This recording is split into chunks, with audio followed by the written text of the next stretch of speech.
BBQ Central radio show will air live at 9 p.m. Eastern Standard Time.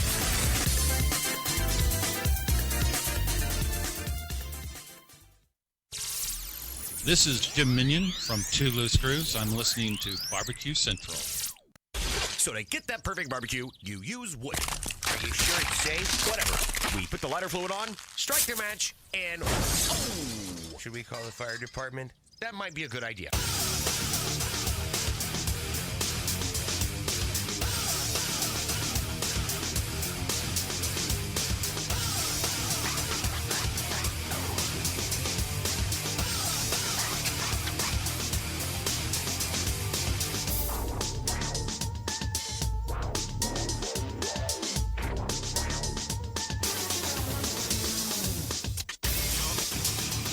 All right, good evening, and welcome to the really big BBQ Central Show. This is the show that talks about all things important in the world of barbecue and grilling, broadcasting live and direct from the Rock and Roll Hall of Fame city of Cleveland, Ohio. It is the barbecue capital of the North Coast. I'm your program host, Greg Rempe. Happy to have you aboard here on your Tuesday. If you want to jump in, more than happy to have you. It's a phone call. 216-220-0966. You can also email the show if you want. Greg at thebbqcentralshow.com.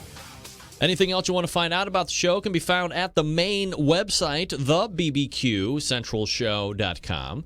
And here's what's happening in case you didn't get to the newsletter today. Coming up in about 13 minutes from now, what does the first Tuesday of each month tell you? Of course, if you have a barbecue ill, you have a barbecue sickness, you feel some type of barbecue illness coming on, you have to get with the doctor of barbecue, the good doctor of barbecue. And he will be here at 9:14, the Ask Dr. Barbecue segment. Ray Lampe, Barbecue Hall of Famer, is it? That's right. At 9:35, we added a late guest. Happy to have him. Longtime sponsor of this show, making some of the best barbecue products out there, period. And one that happens to be, I think, a product that has revolutionized not only barbecue and grilling, but potentially just the world of culinary delights and cooking and whatever else. 9:35 brings you the pitmaster of Butcher's Barbecue Competition cooking team, Dave Bosca, joining me. And then we'll move to the second hour and a very special guest, somebody who I love to chat barbecue with whenever he has the time. And this just happens to be the month/week that time is allotted for the show, and I'm always happy to have him. He is an executive TV producer, Emmy Award-winning, I might add. He is the creator of barbecue on television. I don't even think that's a stretch to say. I think he pretty much laid the foundation for anything that you have seen barbecue-related. He has blazed that trail. He is also a very accomplished playwright, comedic writer, and friend of this show. At 10:14, we will welcome once again John Markus to the show. And we're going to be talking just a lot about cooking with John. He is an accomplished competition cook, by the way, if you didn't know. And we're going to talk to John extensively about some of his techniques, things that he sees working on the competition trail. Of course, we'll talk about the showbiz and entertainment side as well. But we're looking forward to speaking with John in about an hour and 11 minutes from now. Plus, your phone calls and emails, 216-220-0966. The phone, Greg at thebbqcentralshow.com is the email address if you want to get in contact with me. All right, the show's on. Let everybody know that it's happening. It's live, local, and late breaking. Get on the Facebooks, the emails, the Twitter. If you're into the Google+. Is anybody into the Google+? If you are, let everybody know the show is on. A couple different links to send them to. My particular website, if you definitely just want the audio, which I don't blame you, thebbqcentralshow.com, and then click on the Listen Live or Live Now, or it's a huge red button right as you get to the top of the landing page there. You can't miss it. That actually directs you over to TuneIn Radio. That's an app you can actually download to any smart device that you have. So if you can't be in front of a computer or on the Outdoor Cooking channel, or on Roku to watch it live on a big screen. You can get tunein.com from your particular app store, whatever platform you use, and you never have to be without the live show on a Tuesday. Plus, off-show hours, you get a whole number of years in the past in rotation, randomly. So if you've missed shows a year ago, or 2 years ago, 3 years ago, it goes back maybe 3 and 4 years. I think at turn of the year, I'm going to repare that down and start to build the current year out. But right now, it probably goes back 3-4 years. So an extensive archives of this show when the show isn't live, Tuesdays from 9 to 11. So be sure to tune in whenever you feel the need for good barbecue talk. And then, as I had mentioned, on Roku as well, that's Internet Protocol Television, IPTV. If you have one of those and you have an app store, go in it and search for OutdoorCookingChannel.com. If OutdoorCookingChannel.com is available in your IPTV app store, download it. And you can watch a live stream of shows that Kevin has in the playlist ready to go each and every day for you. On Tuesdays, specifically, you can find my show, 9 to 11. Preceding me, you can find Chad Ward's Whiskey Bend Barbecue Radio Show from 7 to 9. The 4 best hours in barbecue talk radio ever. Ever in the history of ever. Don't let any other outlet fool you that they somehow have better, more accomplished, better speaking, more well-produced shows than right here on Outdoor Cooking Channel. It's a lie. Lies. Lies, I tell you. So that's how you find the show. Very happy to have you aboard here. 216-220-0966, Greg at thebbqcentralshow.com. All right. Bad news. Bad news for Todd at Bark Brothers. Why? Week number 2 of No Shoe Pictures. What did we say, Todd? All the way back when I got those original Soul Kicks from Soul Kicks and they were a size too small. The guy at Soul Kicks said, hey, don't send them back. Give them away as promotional material. And I was like, hey, I dig that. My guy Seth Saunders hooking me up with the shoes, sent me some 2 pairs that fit, which I've been wearing around deliciously, I might add. But we said, hey, if you want these shoes and you can fit into 11s or whatever that came out to be, I forget. When you get the shoes, you got to go in public and you got to take pictures, right? Well, my man, I got to tell you, my man Doug from Michigan has had 0 issues. 0. Todd, this is incredibly bad form on your part, and I won't even mention the karma and not the good kind you are raining down upon yourself. As I just mentioned, Doug from Michigan posted pictures of him and his son at the Ypsilanti, Michigan's Sam Club event this past weekend with his shoes on, full body shots. Todd, where are you? Dude from Michigan is beating your ass. That should be especially hurtful to you. This was not part of the deal. Don't be a show whore, Todd. Nobody likes a whore. Nobody. Well, I might be painting a bit too broad with the strokes, but I have the tape of what the rules were. Doug from Michigan is winning, and the verbal lambastings will continue each week until you pay up. And if you think I am kidding, just ask Chad Ward how well that worked out for him when he even attempted to make it look like he was welching on a bench on a bet. Did not go well for Chad. For weeks on end, we were calling. So, until the pictures show up,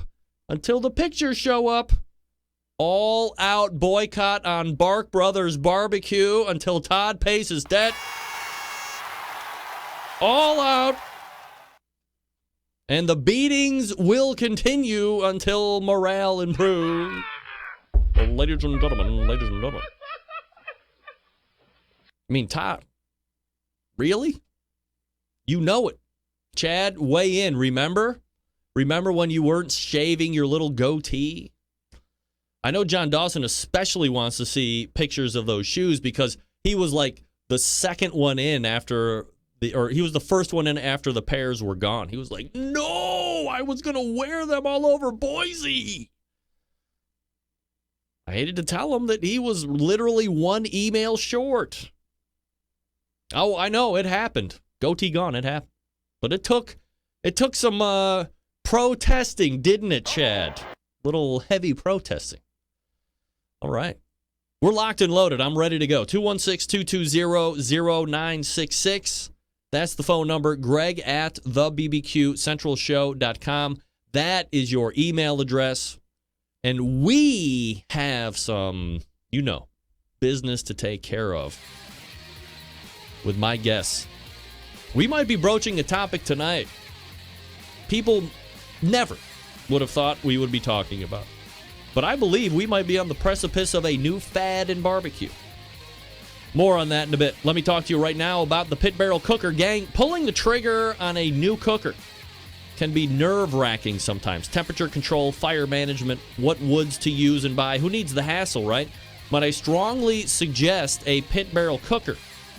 The PBC makes cooking simple and fun, and it just might be the most unique, versatile, and easy-to-use cooker on the market today. Imagine a single cooker that will turn out great traditional barbecue meats like brisket, pork shoulder, and ribs, while also being able to ramp up in temp to do those burgers, chicken wings, and hot dogs.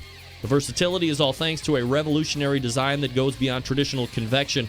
Their hook and hang method places the food in the center of the heat, so it's acting like a stationary rotisserie, if you will. The result, great tasting, perfectly cooked meat each and every time. In the industry, we call it consistency. Not only is the Pit Barrel a fabulous cooking vessel, it's aesthetically sexy as well.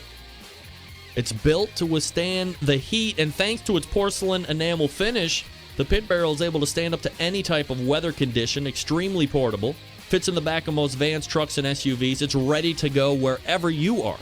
Of course, all barbecue folks love accessories, and the Pit Barrel doesn't disappoint here either. From rubs to the unique removable ash pan, to pit grips, to turkey hangers, the hinged grill grates, there's a full line of accessories that will really complete your Pit Barrel experience. And the best part, for $299, the Pit Barrel comes fully assembled, it's ready to cook on, and it ships for free right to your door. Don't take my word for it. The folks at AmazingRibs.com give the Pit Barrel Cooker a 10 out of 10 rating in their gold division. That's the highest rating, by the way. Not once, not twice, but 3 years in a row, they have said, and I quote, "We're running out of good things to say about this simple, affordable smoker. There's nothing else like it on the market." Head on over to pitbarrelcooker.com and see what everybody's talking about. Be sure to check out their full collection of short how-to videos shot in high definition. Then pick up one or two for yourself or your neighbor. My neighbor uses mine all the time. You'll thank me later. They'll thank you later. If you have any questions, you can contact them through their website, pitbarrelcooker.com, or call 502-228-1222. That's 502-228-1222. And yes, they'll actually pick up the phone and talk to you. Find out what great customer service is all about. Pitbarrelcooker.com. That's pitbarrelcooker.com. And hopefully we have some interesting news to mention about Pit Barrel in the coming weeks. Working out the T's and I's of crossing and dotting. All right, we're back with the doctor's visit. Ray Lampe coming up out of the break. Stick around. We'll be right back.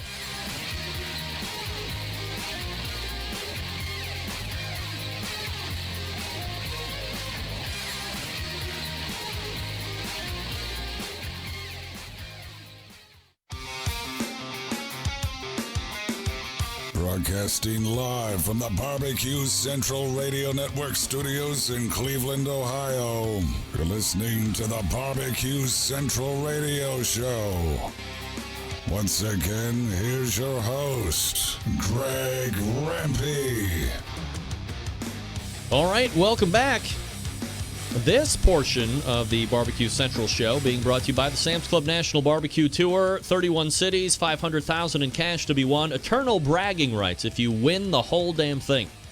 This weekend, the Sam's Club Tour rolling into Kansas City, Missouri for the local qualifying event being held there.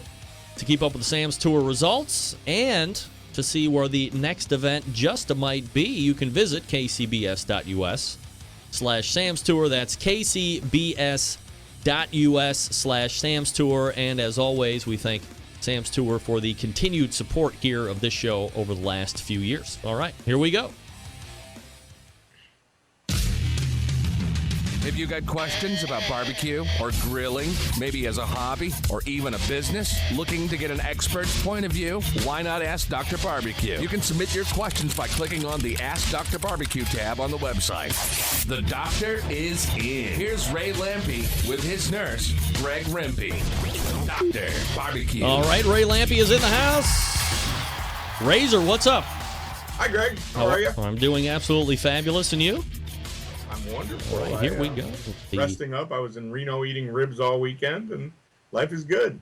Reno all weekend. What's happening in Reno? Oh, the Best in the West, the giant rib burn-off out there. It's a huge deal. It's all the giant rib selling guys, but it's a lot of fun. Like old school Billy Bones type of a situation out there? Billy Bones' team was there. Really?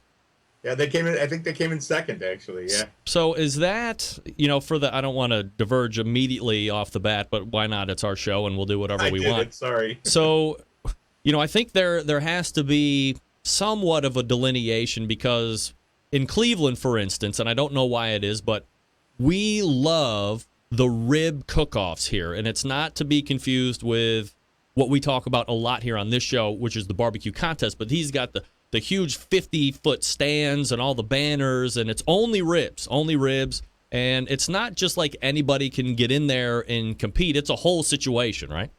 Yeah, Cleveland's the birthplace of that stuff. Really? I was talking to Joey Stutfin, or Sutphin, or however you say his name, from Texas Thunder. Joey, one of the original guys, man. 28 years he's been going to Reno, and I'm sure he was there in the early days there in Cleveland. Where they used to have it, at some airport or something. Yeah, it's right on the lake, Burke Lakefront Airport. Yeah, I mean, I'm talking to Tommy Houston. Tommy had at least 4 giant Old Hickories. I think they were Old Hickories. Giant. I mean, like thousands of pounds of meat cooking rib. It's all about selling. Now, there's a contest, and I was a judge. They take the judging serious. But even if you don't win, it's big business. It's fun. And people love it. That's the thing. We talk about the KCBS contest, and what's the complaint you hear all the time? You don't get to eat the barbecue. Right. There, you get to eat every barbecue. The people wait in line at every one, get a 3-bone thing, and decide who their winner is. It's amazing. And I think the biggest point of difference, aside from, everybody can sample, and you mentioned it, it's big business. Like, teams can actually make money, whereas you look at the stuff we normally talk about. I mean, you're just happy to break even or almost break even doing what we normally discuss. Oh, big business. Yeah, these guys leave with, they come from all over the country to Reno, and they're not there goofing around. They're there because they're making money. Can you lose money at those situations, or if you're in it, have you done it enough to where you know where to hedge those bets, I guess? I think Reno is pretty safe. I actually did it for a while. It's funny, Tommy Houston and I always talk. Tommy's first event was as a partner with me, and it was my last event because I didn't want any part of it. It's a lot of work, and you really got to ramp up your equipment. It just wasn't my thing. But Tommy was into it, and we did our first event together, and it's the reason I didn't like it was because the potential week in and week out. If you really, in general, you should do 15 of them across the summer. If 10 of them are big money makers, 2 are break even, you lose on 3, you're going to do pretty good. But Reno, I don't know, it seems to be pretty bulletproof out there because the weather's going to be good. It's not going to get a rain out. The people come. It's so well established. So some of those guys, that's the only one they do anymore. Talk to me about the quality of the products. Is there a lot of crap out there, or is it all good? It's my big complaint with it is it's all very similar. It's not bad at all. It's good, but they all buy their ribs from the same truck. They all got similar cookers. They probably all buy from the same pile of wood unless they carry it in. And they're not going to do anything really. It almost like KCBS. Nobody's going to veer off the path because that wouldn't be smart. My complaint as a judge, and probably if I was out there sampling, was it's all pretty similar. But it's all good. They all make good ribs. It's not a bad thing at all, but it's just not very interesting. Are a lot of them like finished over the open flame charcoal grill? Yes, that's their thing. Couple of things they do. They don't peel the membrane, so what they do is try to char it off, which is reasonably successful. They also do it as part of the show. When I did it, I had a roller, a little paint roller, one of the little skinny ones, and I was rolling barbecue sauce on the ribs all day. No actual barbecue sauce really changed hands there, but it looked cool. It looked like I really had something going on, and it's a big show. All right, so Ray Lampe recapping the big event in Reno, the big rib And I burn. got to party with a guy from TMZ. Who, Harvey or whatever his name is? No, Harvey wasn't there. It was Gary. Hmm. Kind of the big bearded-looking guy that's sitting there all the time. He's actually a really good guy. All right, so next week, the Hartville Hardware event is coming up. You're going to be kind of around the greater Cleveland area. This has actually turned out to be a bigger event than I anticipated. Not, I mean, big enough on its own that Ray Lampe is actually coming out, but the more I'm talking to people, the other big manufacturers are sending people out. They're going to be holding classes. They might be doing demos on the side of you. I mean, this is kind of a whole big deal that I didn't really knew existed out there. I kind of didn't either, honestly. But it's fine with me. It's good. I know a lot of them people. I'm happy to see them. And none of them have big green eggs. So it's like, it's an easy one for me. All right, so and we're still excited to come and meet the grassroots people of, I guess, South Cleveland and North Akron. I'm excited, man. I get to meet you too, Greg. I know that. Well, it goes without saying, of course. We've never actually been in the same place, have we? No, never once. I don't think. Not even for any Kingsford events or anything. So you're going to be in my stomping grounds. Who knows what could happen? We could meet celebrities, or we could be the only celebrities that we actually see. That's fine. So football season for college started this past weekend. NFL starts obviously this coming Sunday. This will, of course, be another race to the bottom for the Cleveland Browns. And unfortunately, Ray, I don't know if it's going to look that much better for the Bears this year either. However, no, the Bears are looking good this year. All right, well, we'll see about that. So now I would like to caution you by saying that the Browns fans think the Browns are always going to look better next year. And that next year still hasn't came, but that's all right. No, nonetheless. You always seem to have something going on, like football-related or fall sport-related. Do you have anything in the works or anything you're getting ready to unveil at this point? No, actually you don't. That thing we did for a few years, it just ran its course and it's done, and nothing new has come up. So, no, I've kind of got a soft fall. I do have the new book launching, though. The Big Green Egg book launch is October 4th, so I'll be busy doing that. But not really football-related other than, a lot of football games. It's a good time to cook some barbecue. Is somebody able to get you to a tailgate? Can they just call you up, or do you have an agent that you work through where if you wanted Dr. Barbecue to come and do an event for you, depending on size and location and stuff? Sure, yeah, I'll go anywhere. I don't care. And matter of fact, last year I got called to I went and did an Adobe party at a Giants game, Adobe software party at a Giants game. It was kind of last minute, and it was fun. I mean, I still love doing that stuff, and yeah, something will probably come up. I'm certainly available. But I'm pretty busy. It's not like I got nothing doing this fall. Yeah, that's right. But and nothing then fun like that. Books seem to be more and more having to go out and promote because, as we had talked about a month ago or even 2 or 3 months ago, barbecue books this year especially seem to be a lot more pervasive than they've ever been, and you got a whole bunch of different options to choose from. A lot of cookbook styles, but even coming out next week, there's going to be this whole big, reference book by Joe Haynes on Virginia barbecue and the history of it. Not necessarily a cookbook per se, but there seems to be a lot being written about the industry, which I guess, as far as continued success and involvement and engagement from a consuming base, still shows that it's a viable situation.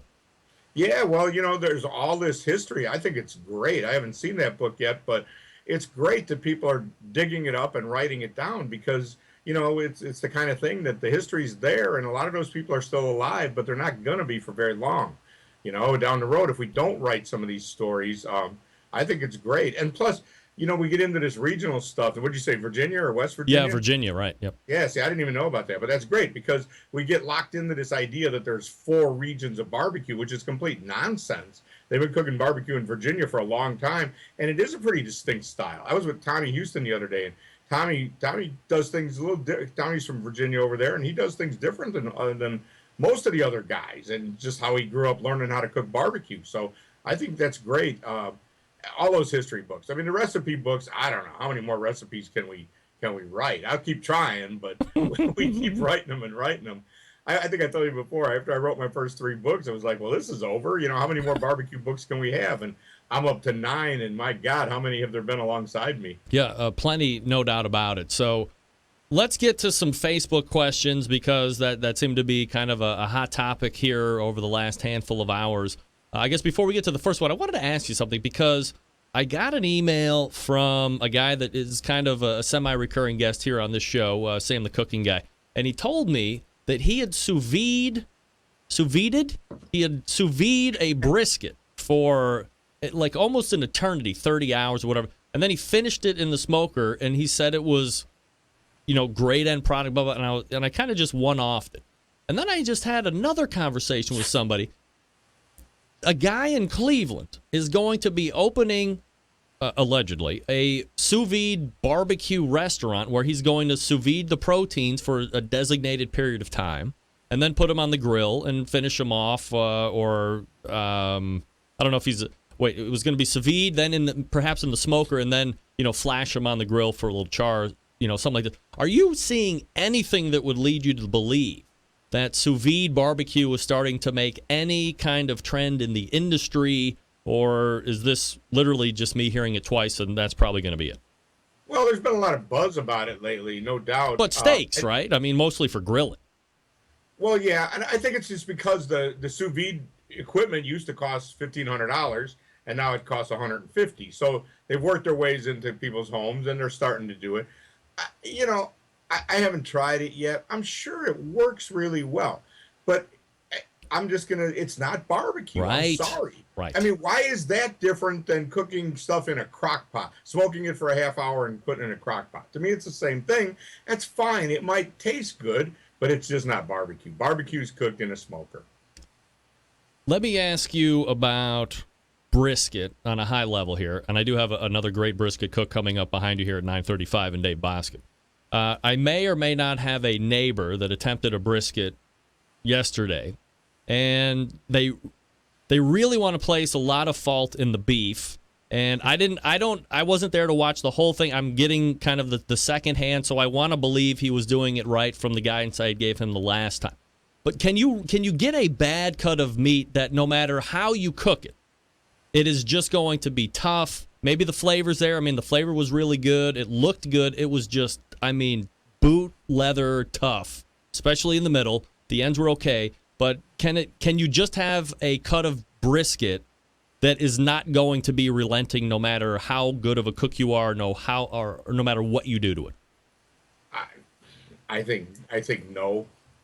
It doesn't mean there can't be one somewhere, but the guys that are good brisket cooks, now everybody cooks Wagyu and stuff, but those restaurants like Kreitz's and Louis Mueller and them old places, they weren't always cooking high-grade meat, and they got them right all the time. Competition guys, we used to buy them at Sam's Club or wherever you could find and cook them. And, we would cook too because sometimes we want to be a little different than the other. But in general, I actually screwed one up recently myself, and Sandy was like, she said the same thing. Was it a bad piece of meat? And I said, no, I'm pretty sure I just screwed it up. So, I think that's excuse. Can you counter where some would say, hey, it's going to be, I'm getting a Wagyu or, such and such brisket that's really high level, and you're automatically going to assume it's going to be great? Is it also a fallacy to believe that if a brisket is $20 and the next one on the shelf is $40,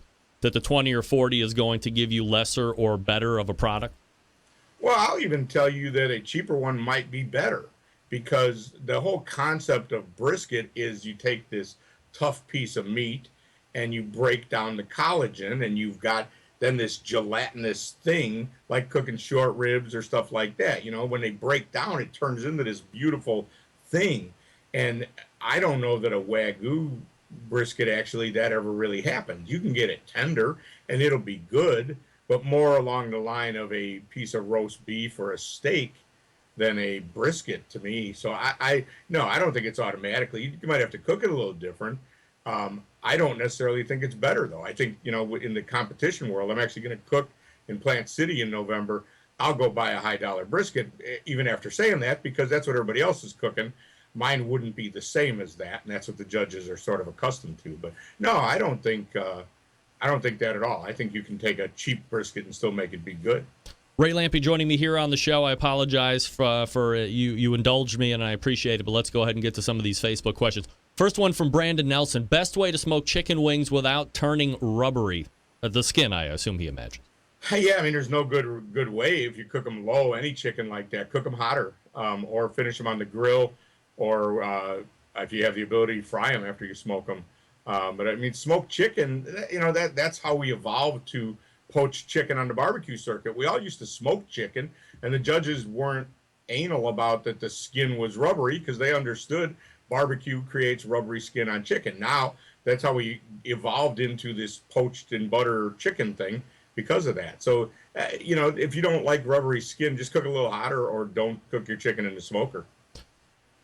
Mitchell Bidwell wants to know, which beard oil, if any, does Dr. Barbecue use? Do you use oil in that beard, Ray? No, I don't. I will tell you my technique. I do use purple shampoo. They have this stuff that Sandy's hairdresser turned me on to. And it's for like when your hair is gray and kind of salt and peppery. It kind of, when you're getting closer to white, you want it, it doesn't bleach it, but it keeps it whitened up like that. So I use purple shampoo and I use conditioner on it right after I purple shampoo it. Do you have a measuring stick to keep it only so long, or how do you trim that? I just, every now and then it annoys the hell out of me and I cut it. Look at this, I cut this off not long ago. I cut that much of it off. Wow. So it was pretty long. Yeah, it was. I just, when it starts bugging me, I cut it. All right, Scotty Johnson, better airport, Vegas for the road hard women or Reno with the Burning Man women? I don't even know what the hell that means. Well, that's what I was complaining about both this weekend. I was in Las Vegas, stuck there for a 2-hour layover, and the Las Vegas airport is like everybody is either drunk or just ready to party or just finished partying for 5 days. And I saw some crazy stuff, and I was tweeting about it. And then I was coming home, and I don't know if you know what Burning Man is. It's this like hippie festival in Reno. Yes, and these people are all got the desert stuff all over them. They made them all put their suitcases in giant plastic bags before they could check them in because they just had so much dust on them and stuff. And those people were bugging the hell out of me. So I would say it's a tie. Both sucked. All right, next question from Lemuel McFly. Can you still find parts for first-generation Big Green Eggs? I was given one last night. The model that came out the very first year, I'm going to pick it up tomorrow. The very first year, what? I mean, they've been making them for 50 years or more. I guess it was like the first year, right? 1974, whatever that was? That it was a Big Green Egg. Yeah. The parts should be interchangeable, yes. What you need to do is find a good dealer that knows what they're doing, or call Atlanta and try to talk to Bruce. Bruce knows all about that stuff in Atlanta at Big Green Egg. All right, next question from Brett Brown. When is it okay to use liquid smoke? I actually will use it occasionally in barbecue sauce. If you're making a homemade barbecue sauce, sometimes a little splash of liquid smoke will make it taste more like those store-bought sauces instead of like some fancy ketchup. So I think it's okay. Liquid smoke is a natural product. It's like a byproduct of charcoal. This is not some evil bastard. Liquid smoke is a more natural product than phosphates, which we all use all the time. Don't get David pissed at me, but Brett, it is never okay to use liquid smoke. That was the wrong liquid answer. smoke is the devil's urine, and what Ray said is exactly why you don't want to use it. You can go up and down the barbecue sauce aisle and open the bottle of 90% of those, and the first thing you get on the nose is liquid smoke. Now, look, I understand. I am obviously in the consuming minority when it comes to that. Otherwise, there wouldn't be so many that have that particular olfactory emanation when you put your nose into the bottle. But, oh, my God, take the time to make your own freaking sauce and stay away from that shit, for crying out loud. Ray and I differ, obviously. I think we disagree on that one. That's right. All right. So next question. Best smoker to use in a commercial setting, and a sub-question, can a backwoods be used in a commercial kitchen? Well, I don't think it's backwoods. I mean, anything could be used if your local health department will approve it. But to me, I'm getting ready to open a restaurant. We're buying commercial equipment. There's Fast Eddie's, Cook Shacks, there's Southern Pride, there's Old Hickory, there's J&R Oiler. I think that's the ones that I know about. They're all really good, real commercial equipment, real kitchen equipment. I would not want to jack around with something that first of all, the health department, unless you're in Austin, they're going to think you're crazy that you want to have charcoal in your kitchen.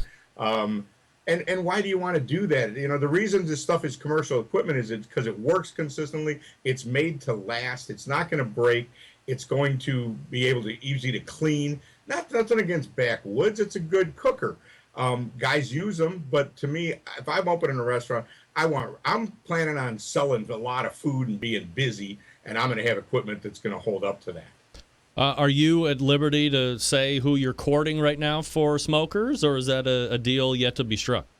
Oh, we're going to have multiples. Let's say that. We didn't lock it in yet, but I can tell you which way. I'm not going to tell you which way I'm leaning, but we'll have more than one. We're going to have a bunch of fun stuff. So, we may have a backwoods, but it's not going to be doing our heavy lifting. We're going to be a big, busy restaurant, so we got to have real equipment. Ray Lampe is here on the show doing the Ask Dr. Barbecue segment. I blew all our time, of course. No surprise here when we do it each and every first Tuesday of the month.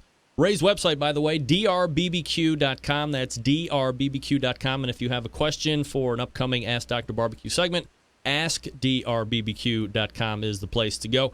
Ray, next Wednesday, it's a date. I'm going to bring my recorder. We're going to do some live recording stuff so we can replay it on the show the week after that. Really looking forward to it and always appreciate the time.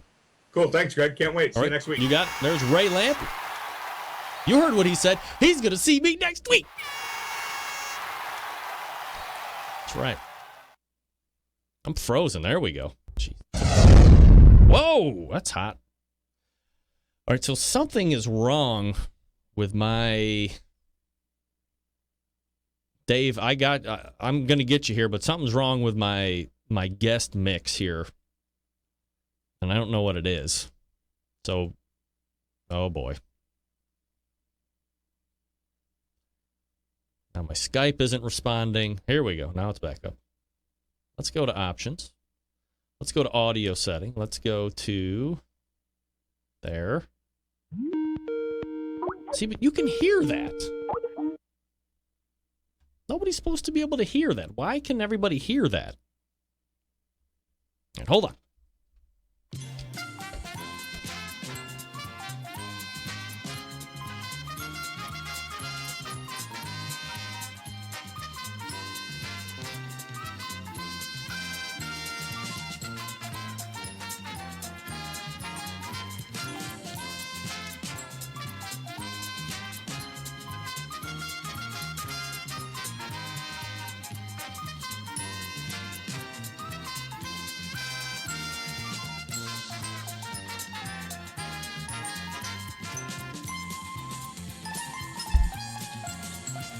I don't get it.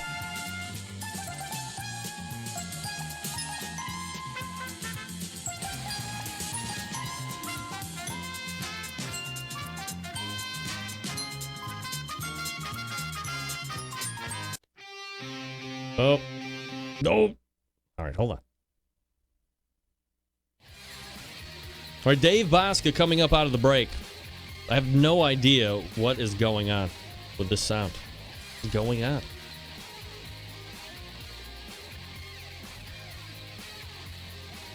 It's looping somewhere, I can tell you that. It's going to be a nightmare once it finds itself, though. Dude, this chair is awesome, King. Leave me alone. All right, let me talk to you quickly about Big Papa Smokers, the one-stop online shop for anyone interested in barbecue.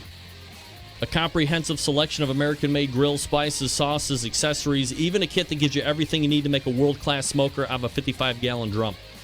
Big Papa Smokers has made a name for itself by making an award-winning line of championship rubs. Their rubs have won almost every major barbecue competition, period. BPS also banded together with fellow California-based rub company Simply Marvelous Barbecue to form what has now become known as the West Coast Offense. Defying conventional wisdom, these two California-based rub makers have cornered the market on competitive barbecue and begun to redefine the flavor profiles that competitive cooks from across the country have begun to aim for. They've also created a couple really cool competitions, like King of the Smoker, which is a best of the best and a barbecue head-to-head, back-to-basics competition. King of the Smoker unique in that contestants may not use any electrical devices such as pellet cookers or pit miners.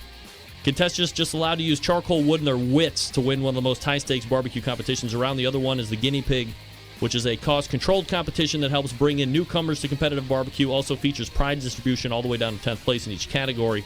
helping providing incentive to get new competitors into the world of barbecue as well. Although the most seasoned of barbecue veterans also take place. On top of all that, Big Papa's has created a unique brand ambassador program called the BPS Elite Team, featuring 15 of the best competition teams in the country, working together to promote camaraderie, competition, barbecue, and to benefit children's charities across the U.S. Keep in mind that Big Papa Smokers has been able to do all this with only 6 years of being in the business, turning competition barbecue on its head, creating their unique barbecue competitions, becoming a staple of a nationwide restaurant chain, and benefiting children's charities across the U.S. Just the beginning. Again, the website, BigPapaSmokers.com. That's BigPapaSmokers.com. Dave Bosca right after this. Stick around.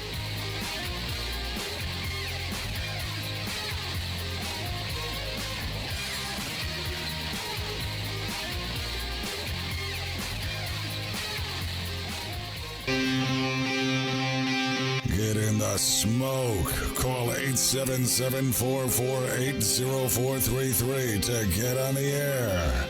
Now, here's your host, Greg Lampe. Welcome back. This portion of the show being brought to you by Green Mountain Grills, manufacturers of some of the best pellet cookers out there on the market today. If you're going to look for a big cooker, they got one for you. Medium size, they have you covered there as well. Small, take on tailgates, all that good stuff, they got one too. They can also supply you with pellets as well. Check them out, greenmountaingrills.com. I love mine. You could love yours as well if you would try Green Mountain Grills, greenmountaingrills.com. What? You hearing the phone ringing? Yeah, well, I can tell you right now, there's something screwed up with that. Dave. Yes, sir. How are you? Wonderful. Maple Heights, Ohio. Maple Heights. Well, it's not really Maple Heights. It's really Wycliffe. But this is what happens when you're dealing with internet phone numbers. Okay. The bigger question is, how the hell is your sound making it into my board when I cannot track you getting into my board? That's just extremely troublesome. I'm very worried about this whole situation. It could blow up and we won't know what happens. Nevertheless, we will continue to press through. So let me ask you this question first. By the way, we're talking with Dave Bosca, Butcher Barbecue, pitmaster of the competition team, and of course, a creator of the wonderful barbecue products, the injections, the rubs, the sauces, all that good stuff. I was talking with Ray Lampe just a segment ago. You are a renowned brisket cook. I was recounting a story of my neighbor who seemed to have the raw end, no pun intended, of a brisket cook yesterday.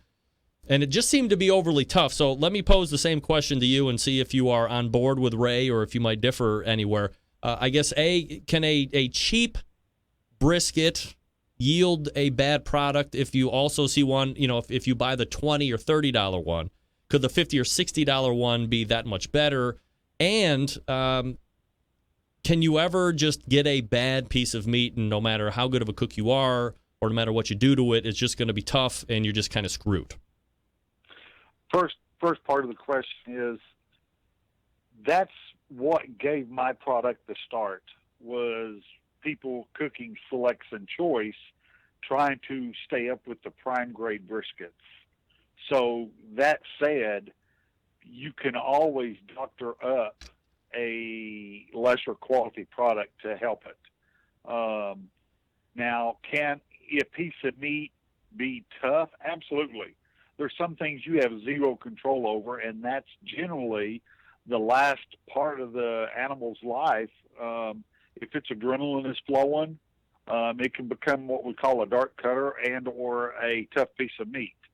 There's so many avenues that you don't know. If an animal is stressed out and is coming to a kill plant and is on its feet in a trailer and it smells beef, when they smell blood, they really get agitated. They can smell the death in it. And the cow will go short of being crazy. So you have to, when you're going to take them out, you need to take them out quick. Take a plant like up here in Wichita, Kansas, Creekstone Farms. They flush the air in their plant every minute, just with a million revolution fans. to keep their feedlots fresh air so that it's not smelt of the blood. So yes, things can happen that you can't control. The feed program, and sometimes it's even the time of the year, because feed changes throughout the year due to new corn, old corn, the protein in it, and sometimes even the amount of products that they're giving them changes, just simply because a cow can't nudge its way into the feed trough. So things change, absolutely. I'm completely blown away. So you're telling me that if cattle roll up on a kill plant, they can smell literally death in the air and they get all freaked out? Some will, absolutely. Really? If we're out killing on the farm and a cow will smell the blood, they'll go nuts out in the middle of the field. Really? Absolutely. Wow. Absolutely. I don't know how many times when I was a kid, when we would be killing out there in our back 20 acres, we would have to put our cows in the front 20 acres to get them away from it, because when they smell that blood, or like we would shoot one off down by the trees and would have to drag it back up with a truck closer to the corral. Oh my God, they would go nuts. Wow. Back behind as you're dragging it up with the tractor. Absolutely. Well, I mean, just when I think I couldn't learn anything more, Dave Bosca comes up with a tale the likes I have never heard. But so let me. Is that something you just get used to? Like the first time you saw somebody, whack a cow, like was it fairly traumatizing to you, or not really, or what? I want to say it wasn't for me. I was raised around it. I mean, we was raised on a farm. That's the way of life. Our whole country and everything. We were raised with all this. It's just that some parts of our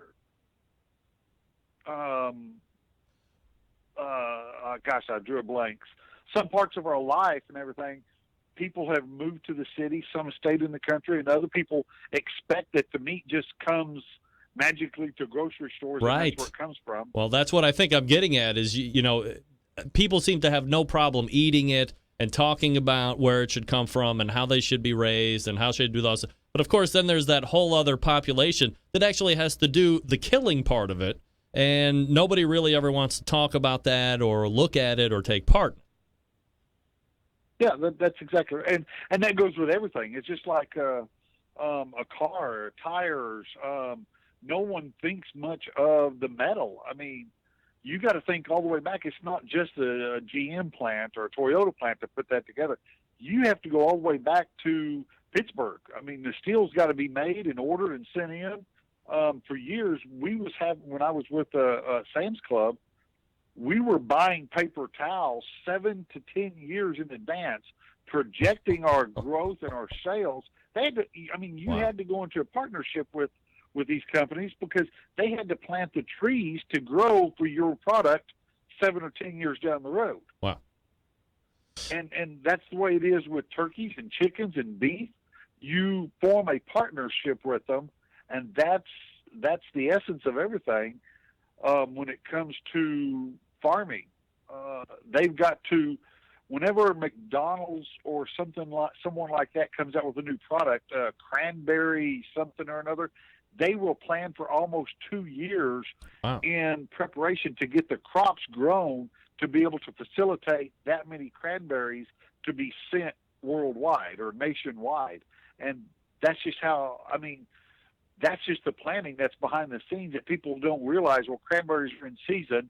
We're going to have cranberries on our salad now. No, that just doesn't happen that way. There's a lot of prep work in this, and it goes with the beef and everything else. Wow. Great information here. Dave Bosca joining me here on the show. ButcherBBQ.com is the website. Of course, everybody knows that.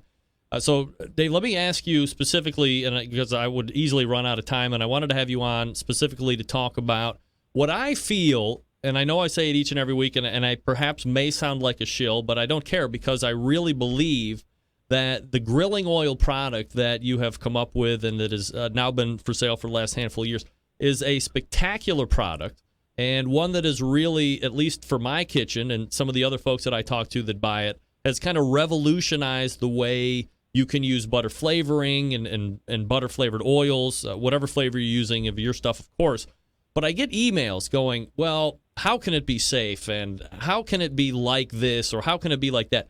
So I wanted to give you time to kind of go back through and discuss or tell us about grilling oil and why you can leave them out and how they're not going to go rancid. And, you know, I really want to get people more on board than they already are with the grilling oils.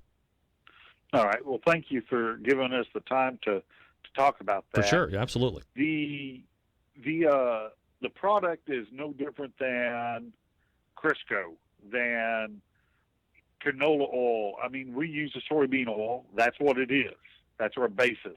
We looked for different butters and stuff. One of them was the Molly McButter Company. We chased many different companies trying to find the butters, but it's just a dried powdered butter that has to go through a homogenized process, and then it's dried and it goes in it. We've got different flavors that go in it, and all that is dried products.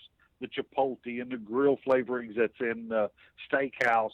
We're looking at other new flavors I've always been toying with, and I've been given suggestions, some citrus and lime flavors in it for fish cooking, things of that. We're always looking for a new bottle. You brought up a couple ideas.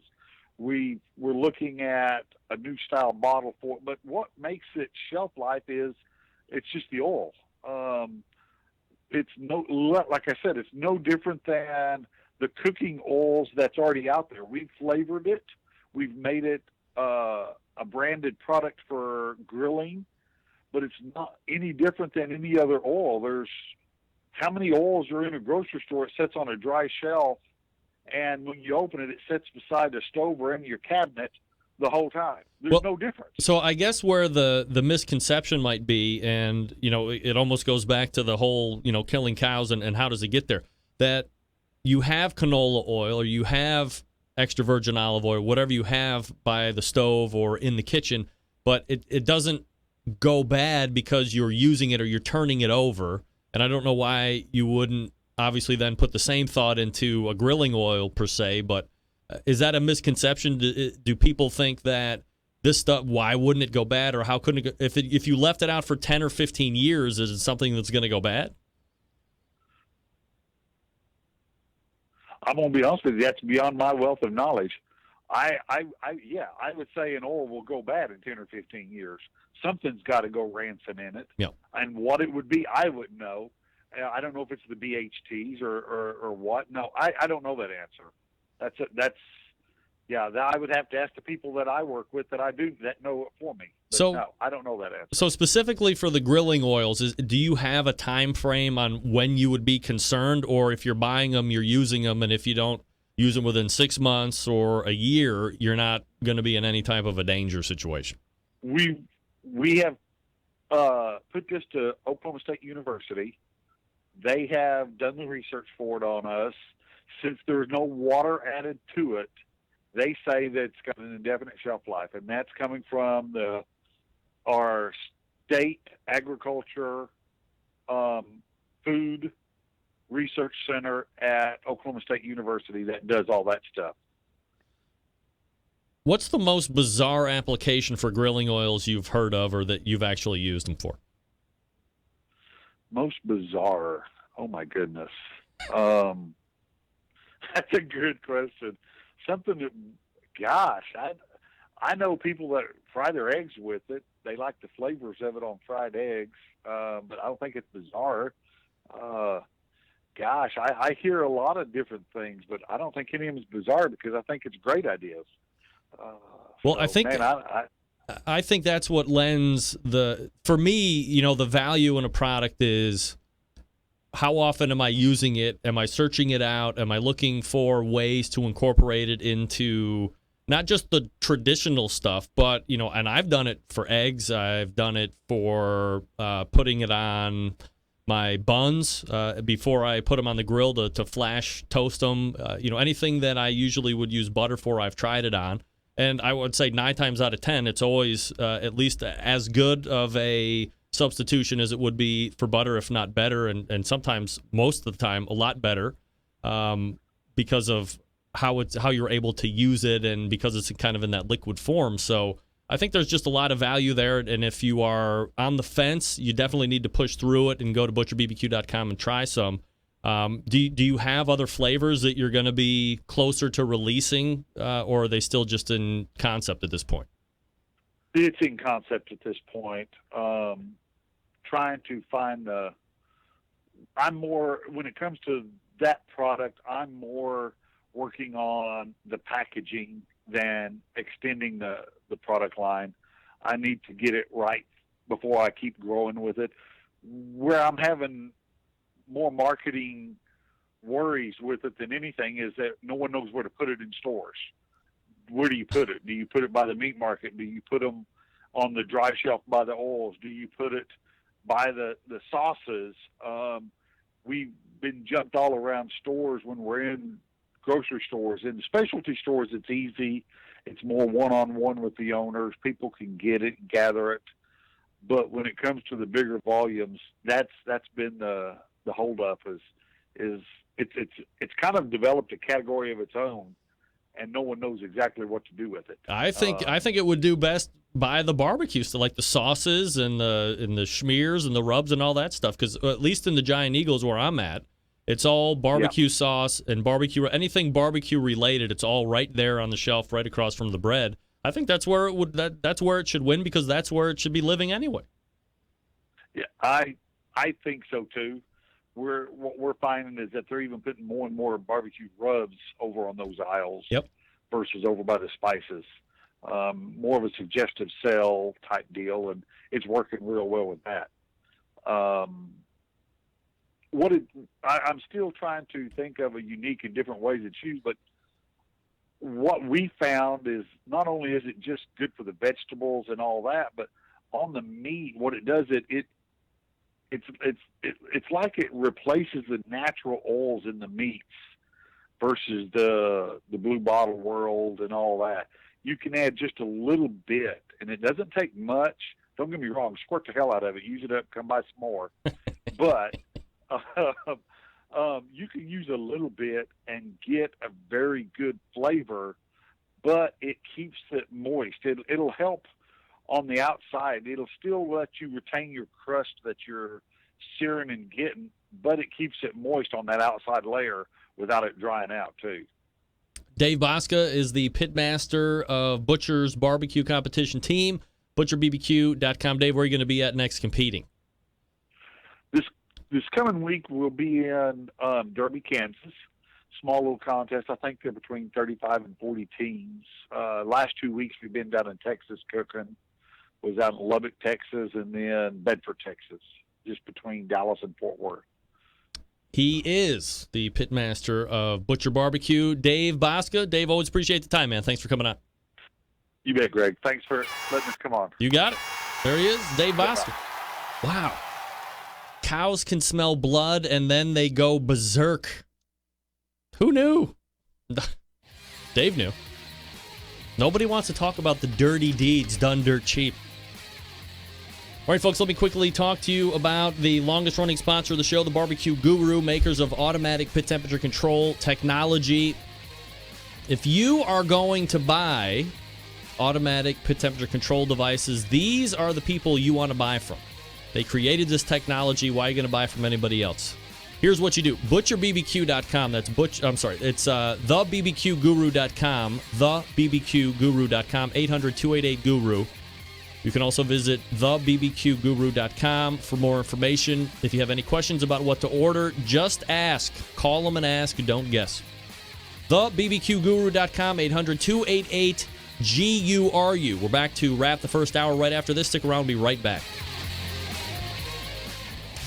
Big name interviews, advice on cooking brisket and ribs, and the only host willing to share his honest opinion on all things important in the world of barbecue. It's the BBQ Central Show.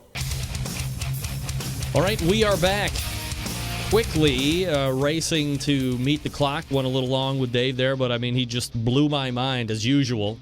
If it's not certified Angus beef, it's about cows smelling blood in the air and everybody's running around like batshit crazy. They're running around because they know what's coming. The end. The end is near, cows. Run. Head for the hills. Moo. We have a large second hour planned for you with a really big guest, John Markus. We're going to get a Sam's update. We're going to talk about Todd from Bark Brothers not owning up to shoes. Who knows what else. We're back right after this. Stick around. You're listening and watching the BBQ Central Show right here on the BBQ Central Networks.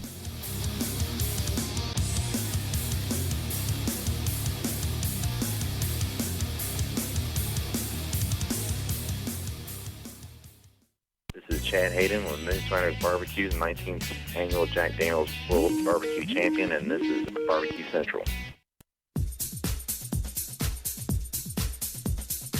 Happy to have you aboard here for the really big barbecue show. We cook because we have to, and we grill because we want to. Hit me! Fine, how you doing?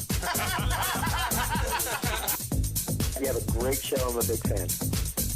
Boing. So what seems to be the problem here? This man looks like he's dead, and he's in the crackle. Charbono! It's all about the Charbono, dude! Succulent fish! What? He ate 2 feet 4 wieners. But listen, Libertius, shut your face. I'm shaking like a dog shit peach seeds. We have top men working on it right now.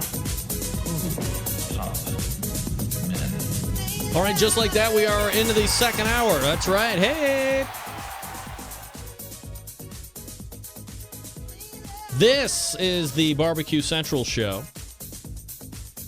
For the life of me, I still cannot figure out why in the sweet hell my board is not allowing me to pull the sound out of the tower and run it back through. It's plugged in and everything. It's bizarre. Everything is right, except everything is wrong. You can't have ringing phones on this show. It's outrageous.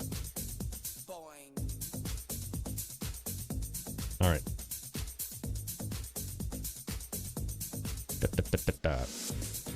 I mean, it's just going to bother me all the way through the show. I just know it is. That's all right. We'll muddle through. Thanks again to Dave Bosca, Butcher Barbecue. If you've not tried the grilling oils, might I suggest that you race over there and give it a try. Of course, my favorite is butter flavor, but I do love the Chipotle and the Steakhouse as well. Give them a try. ButcherBBQ.com. Still to come on the show tonight, John Markus will be joining me in about 12 minutes from now. Now, the Sam's Club National Barbecue Tour rolled into Ypsilanti, Michigan this past weekend. This was a local qualifier that feeds the Madison, Wisconsin regional final. I believe that takes place in like 2 weeks' time, if I'm not mistaken. Top 6 teams moving on. Grand champion with a 691.4 Mac Attack Barbecue. Booyah.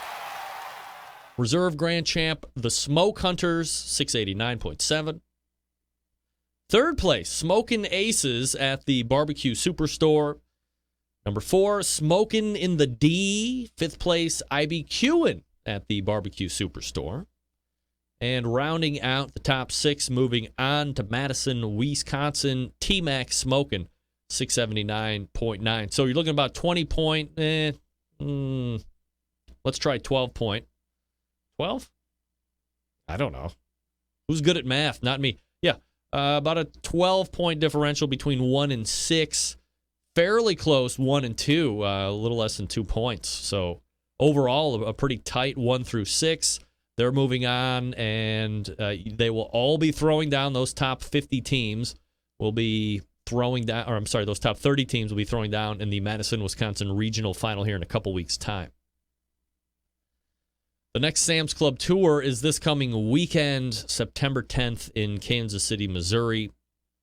Home of great barbecue. So whoever's competing out there in Kansas City, Missouri, and of course that is a region of the country that is going to be stacked with awesome teams, of course. Do a lot of the best teams just skedaddle out of Kansas City, Missouri when they have an event like this show up because they want to go somewhere where it's not so loaded, or do they not even care? They just want to be. They want to be there, and if they're not top 6, whatever, the big guns were there and everybody's playing? Or does everybody skedaddle? What's everybody think about that? Anybody know? So, good luck to everybody competing. Last week, I told you about a piece that was going to be running about the show in a magazine called Cleveland Scene that Doug Tratner did on me and this magical internet show. So first of all, I want to thank everyone for the kind words that they sent my way after reading it or seeing it on all of the social media outlets, or perhaps you're local to Cleveland and you actually saw the magazine that it was in. I don't have no idea where you can actually find a Cleveland Scene magazine. I have no idea. I was able to secure one, but through phone calls. Also, I want to thank everybody who saw it on the social media outlets and shared it, especially on Facebook. I mean, it got hundreds of shares, and people were seeing it that I had no idea would see it or share it or whatever. So the assistance, if I may, the assistance in helping me with this, throwing it around the internet, has helped me secure, are you ready for this? Are you ready for it? A 4-year, $4 million deal with CBS Radio for a weekly syndicated version of the BBQ Central Show, which will be carried on all of their stations. What can I say? Completely humbled. I am completely in shock. Of course, I am completely telling a lie. That is completely false. There is no 4-year, $4 million radio syndication. However, I do want to thank everybody that read the article and that shared it. And it was a very enjoyable, 36 to 48 hours of people saying, hey, didn't know about the show, or didn't know it was here in Cleveland, or saw it for the first time. My neighbor across the street is a huge fan I didn't even know about. Dan, shout out to Dan. He's like, hey, heard you with Doug Tratner, man. He was a great guest. I was like, really? How did you know? He's like, I listen. I'm like, you do? He's like, yeah. He's like, what you're doing in the Bay, that's kind of awesome down there. I was like, it is? That's great. It's my neighbor listening to me. I didn't have no idea. You never know who's listening to the show. You never know. So it could happen. While I may have told a salty, tall tale this time around, next time perhaps it won't be surprising when I reveal my multi-year, multi-million-dollar get. Ain't nobody got time for that. I know. With the time remaining, I've wanted to talk about this particular subject. The great cooler debate of 2016. Is it Yeti? Is it Grizzly? Or is it a company called Arctic? RTIC. Who's familiar with them? So I recently purchased an Arctic cooler early June. And it shipped at the end of... Let's see, this is now September. It shipped at the end of July, and I had got it from UPS, so it's probably been about 3 to 4 weeks. Now, fact, I have zero affiliation with Arctic whatsoever. In fact, in November of last year, I actually asked them if they wanted to come on the show. This is when all the big fancy coolers were coming out, and they were gaining a lot of traction. Everybody was talking, which one do you... So I was seeing more and more about this Arctic cooler, RTIC, and how it was just as good as Grizzly or just as good as Yeti, but half the price. I did a lot of YouTube video research and finally pulled the trigger. So I'll have to do some of my own testing and give you results. Now, of course, I cannot do a side-by-side comparison because I don't have a comparable...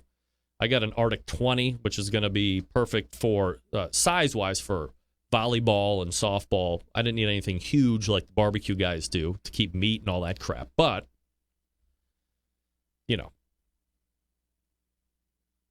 I do have a Coleman that I can stick it next to. That one was $25. The Arctic was $125 or $130 for an Arctic 20.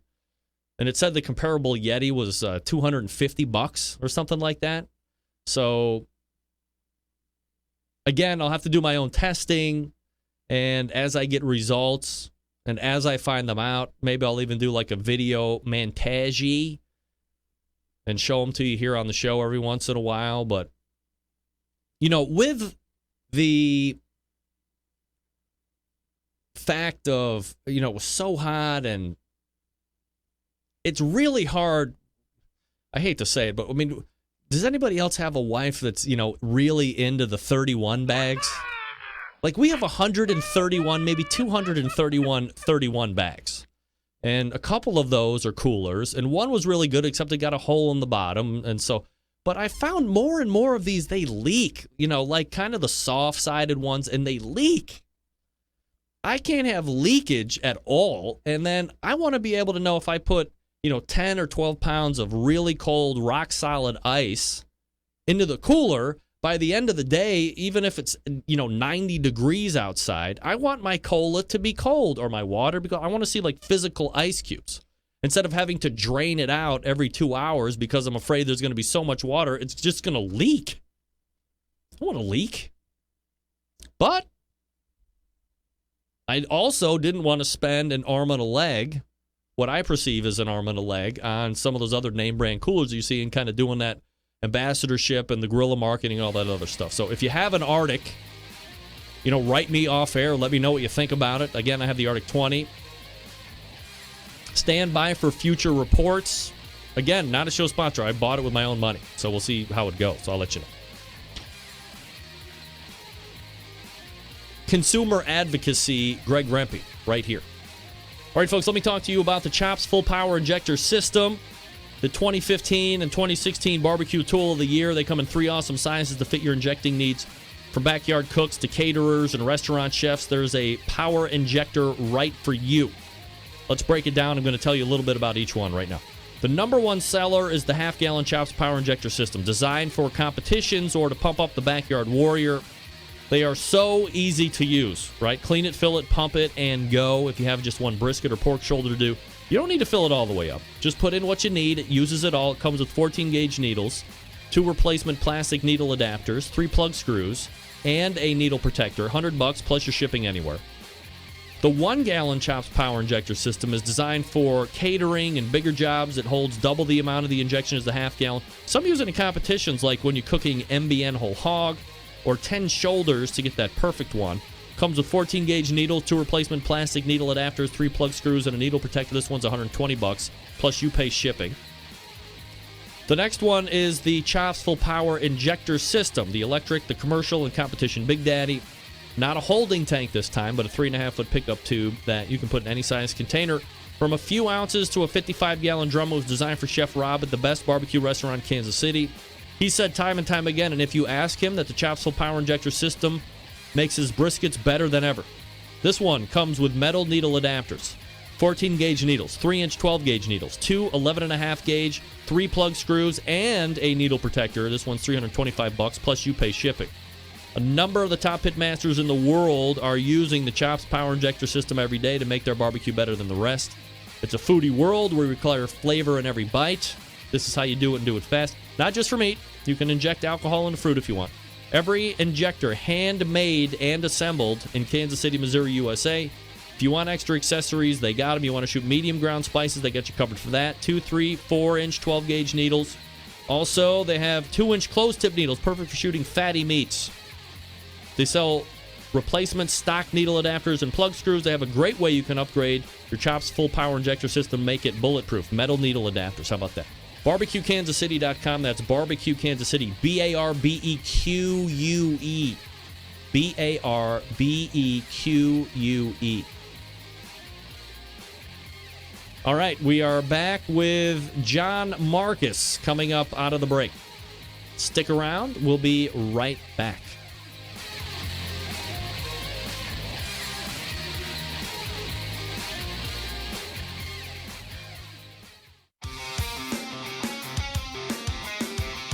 Broadcasting live from the BBQ Central Radio Network studios in Cleveland, Ohio. You're listening to the BBQ Central Radio Show. Once again, here's your host, Greg Lampe. Welcome back. This portion of the show being brought to you by CookinPellets.com, your number one source for quality wood pellets for all of your pellet-driven cookers. You can visit CookinPellets.com for more information or to purchase. You can also buy from Amazon.com as well. Cookin' Pellets has their own app. Download it. That will also alert you when Amazon decides to go absolutely nutsos with the shipping cost. Everybody loves a great deal on the shipping cost, right? Absolutely. All right. My next guest is a Emmy Award-winning producer of TV, comedy, a playwright. I don't know. I mean, just a guy I love talking barbecue with in general, so we race to the hotline and welcome John Markus to the show. John, how are you, buddy? Good evening, Greg. How are you? Well, you can hear me, right? I can, yes, absolutely. Can you hear me? Oh, my God. I can hear you beautifully. Right. I love the new background you have there on the set. Well, I found a great use for reclaimed wood. You know, this wood is seeing a new light. Yes. It's getting to, it could have ended up in someone's barbecue pit. John, some would say this wood is green, depending on how you look at it. By green, you mean as a metaphor for money? Well, like green screen, I guess. John, yes. hit your camera button down there on your screen let me see. Like I'm a little challenged here, with all this. Here you go. Look at this guy. Here he is. Does that come up? Yeah, absolutely. Oh, well, now, of course, I got the wrong screen for you. Here you go. Greetings. We thank Skype. Here's my question for you, Greg. How does Skype make any money? Well, I do have kind of an answer for that. And okay. Well, okay. Now you're not showing up. Oh, this is such a labor today. That's all right. I mean, I can see the inset picture that I'm on. Yeah, I know, but this show should be way more professional than it is. So I had to go change scenes. I didn't want to change scenes. Oh my God. You know all about changing scenes on the fly, John. So I do know about changing scenes. I also know about changing my drawers at a barbecue contest. Yeah? Is that a story we're going to be talking about a little bit later? No, I don't think on this particular broadcast I want to get into that. All right. But have you ever done a segment on portable toilets? Never once. I would have to say that with the rise in competition popularity, so has sales of vehicles that have probably palatial potties in them. So, portable ones probably aren't as popular as one might think, or at least perceived. Right. So the larger porta potties, like the ones on wheels where you go up a set of steps and go in. Yeah. And they're deemed to be classier. But my whole takeaway from time spent in porta potties is just how bad everyone's aim is. Yeah. Well, even the ones that have like the fake plastic extruded male portion sitting off to the left of the actual can itself. Right. Yeah, that almost seems to be like, how can you aim the worst and splash back? You don't want to shake hands with people after they've gotten out of these things, of course. Do you think your listeners like that I've taken this into the gutter right away? Are we okay? You wouldn't be surprised, John, to know that I did a story on the show maybe a year or two ago where, let's call them Jim Bob, Tony, and Jimbo were out in a country area, happened upon a porta potty.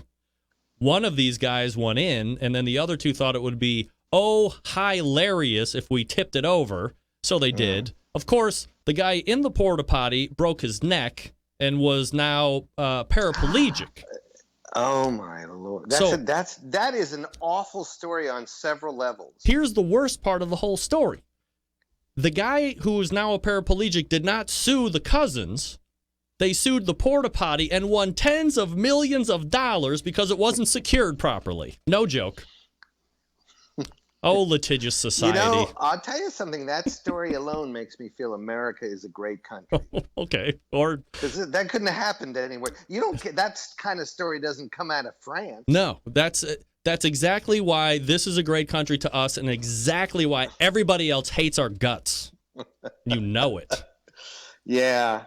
Well, you know, if we're going to get into this whole area, you know, the fact that that bidets have never caught on in America is interesting to me. And why not? I mean, those are like the best invention ever. Is it just because we don't want to pay $50 more when we're building a house to have a bidet? I think that there's a culture around the American male that believes the use of a spray to clean one's rear end out may not be manly. I mean, if you are captured in the privacy of your own Louvre, I mean, what do you care? It's just between you and the bidet.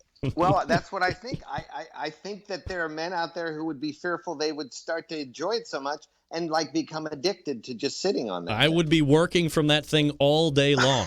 I would be not only clean, but productive.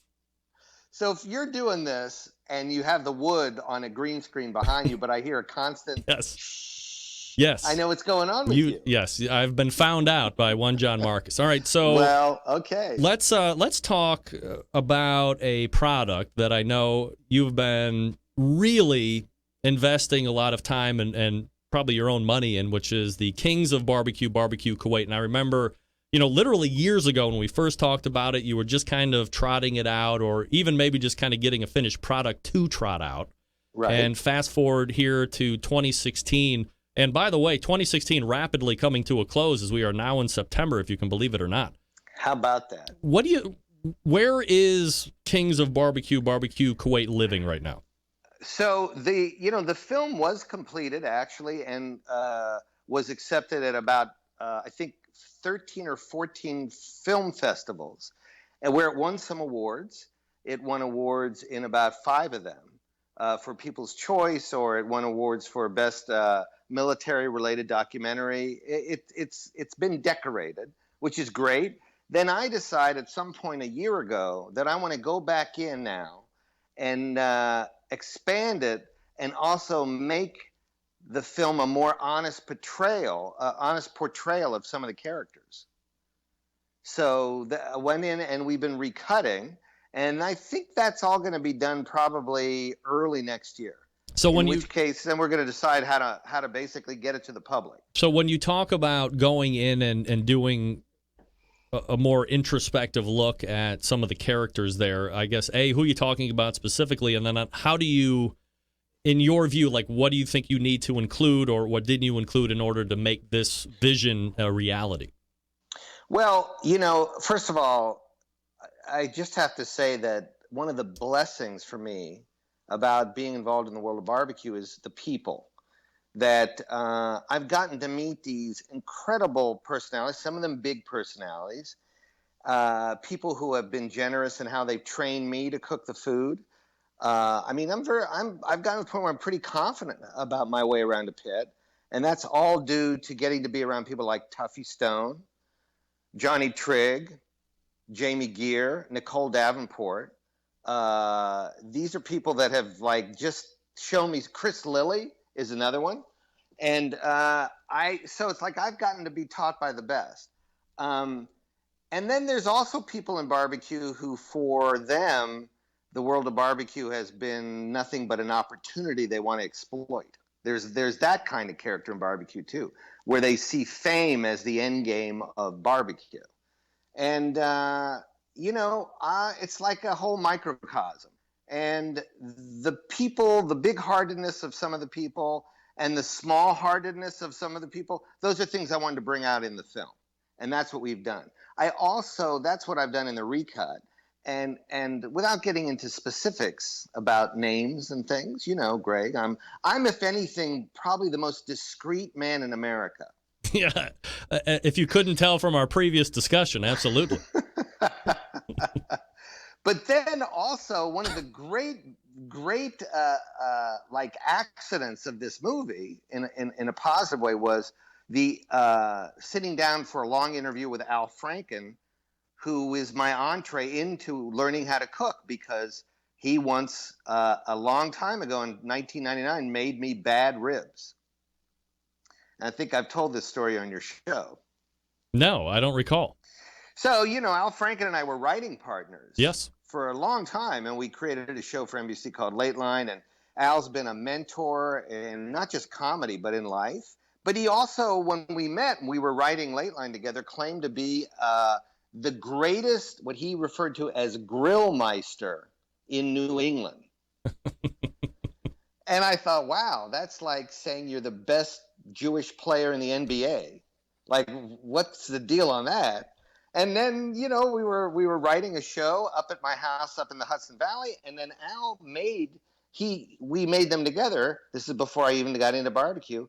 He had us make spare ribs. And the recipe was really peculiar because it involved marinating them overnight in garbage bags filled with soy sauce, garlic, and sugar. Classic. Gallons. We had to go out and buy gallons. We went out to the Walmart, gallons of soy sauce, big bags of Domino, and like heads and heads of garlic. Then he had me get my new Weber grill really hot. It's just this grill I had not really learned to use.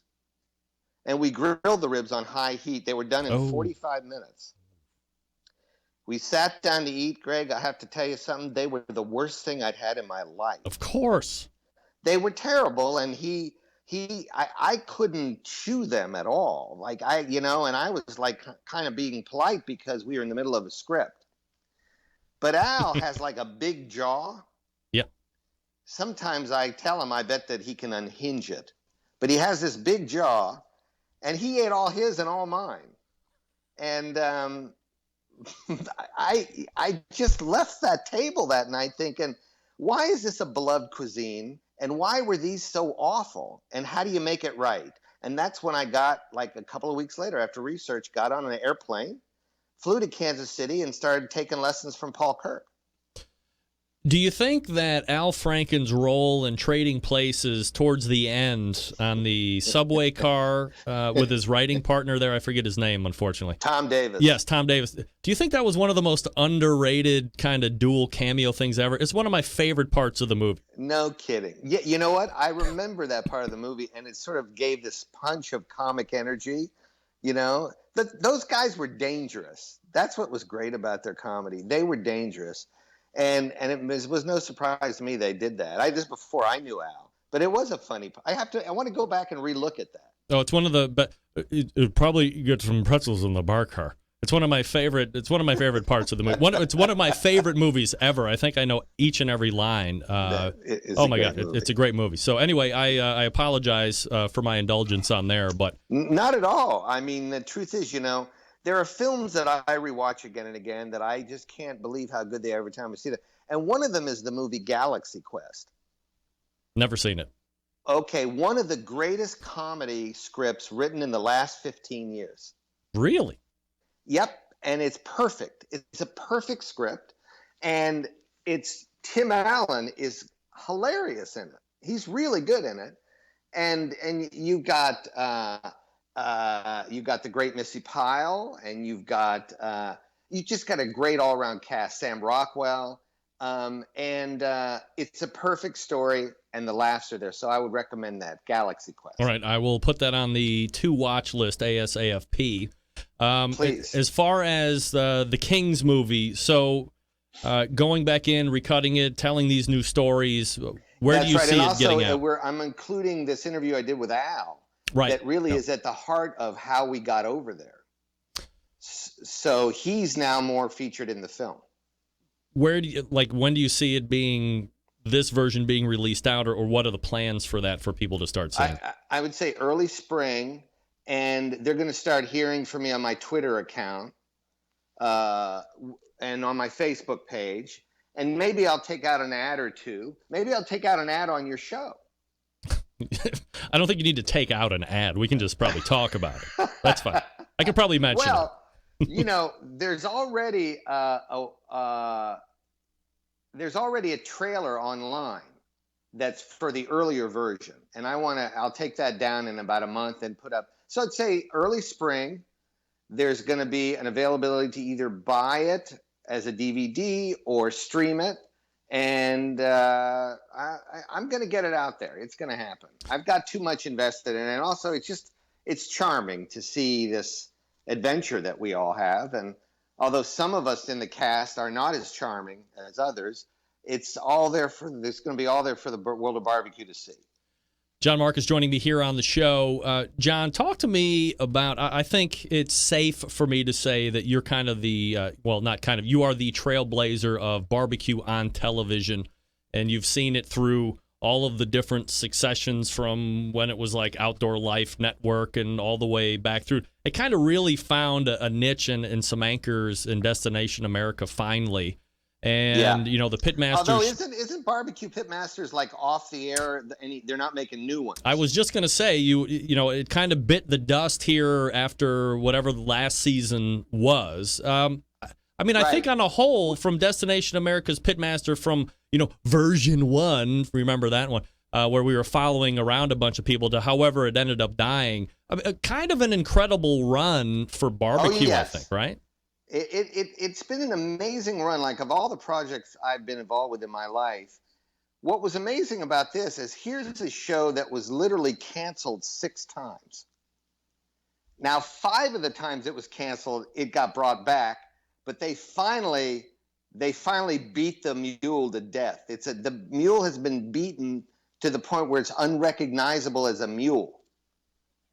And the damn poor mule is laying on the ground and it's just flat. And it's got the skin is an odd color and it's just odd. So it started as like, for me, it started with Chris Lilly. Chris was the co-creator of what this show is. And he lent his expertise to it. And, it went through all these permutations, but it was never liked by the network until it was fortunate enough to get on a network that didn't have any other programming. It became like a nightlight. Invention is the mother of necessity, right? That's right. I just don't think they had anything else. I mean, I don't know if anyone from Destination America listens to your show. I'm sure they do, Greg. I don't know. But yeah, it's sort of like got rescued by a great guy named Jay Peterson, who is the person who got my show on TLC. And stayed with me and protected the show. Jay has his own production company now called Matador, and he's a really good TV producer and shaper of ideas. And so it began to have a life on Destination America after TLC had canceled it twice. Do you foresee it kind of rerunning on Destination America in perpetuity, or do you think that at some point it will just kind of phase out? And because you still see it they'll run the marathon, and it's been however many seasons ago, and everybody knows what's going to happen, and it's a lot of the same people that you see going, all the same kind of bitching and moaning that you hear about, but yet it's still showing up, it's still playing. There was not a new season this year, as you had said. I mean, it's kind of a thing that almost it's like herpes, right? No, I think herpes is more pleasant. But just as permanent, it seems. Well, I don't know if I can improve upon your example, Greg. If we're going to talk STDs and barbecue, why not? But at the same time, it rose to the level it needed to rise to, or it went down to the level it was supposed to go to. I mean, I don't think all I know is the people at Destination America at some point didn't feel they needed my help with the show. And they actually decided they wanted to take elements from the show that I had created with Chris and co-opt them as something else. And there's no authorship in reality television. So you can't protect your ideas in reality television. So there's one person who does protect their own ideas. That's Mark Burnett, who does Survivor and Shark Tank. Very successful. Very successful guy.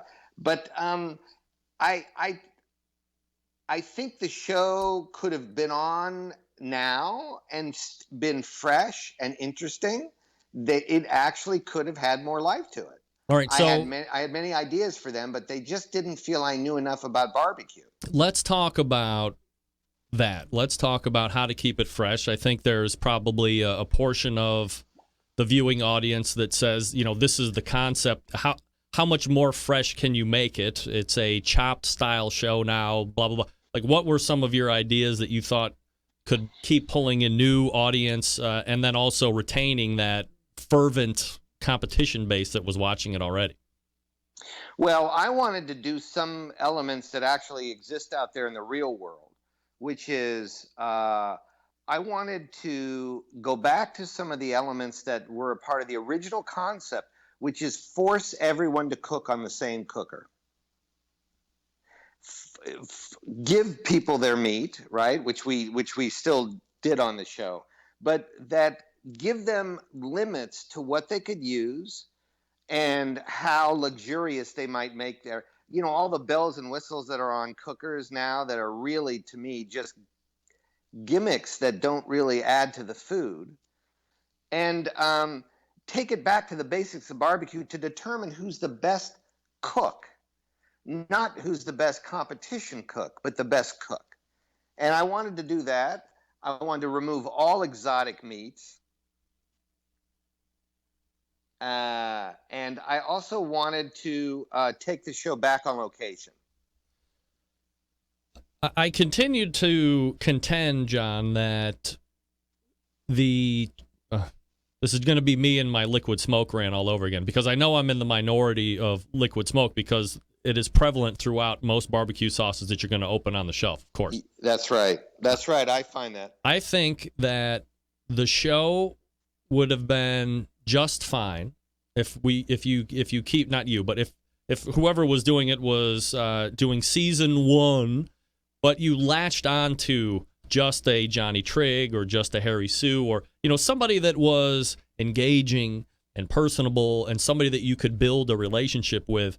And I think we've talked about it on the show before, John. I think Deadliest Catch isn't popular because they're catching crabs every fucking day. I mean, who cares?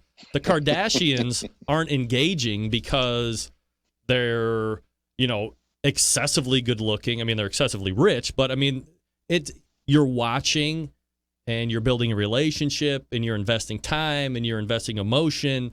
So the show didn't need to be about barbecue solely.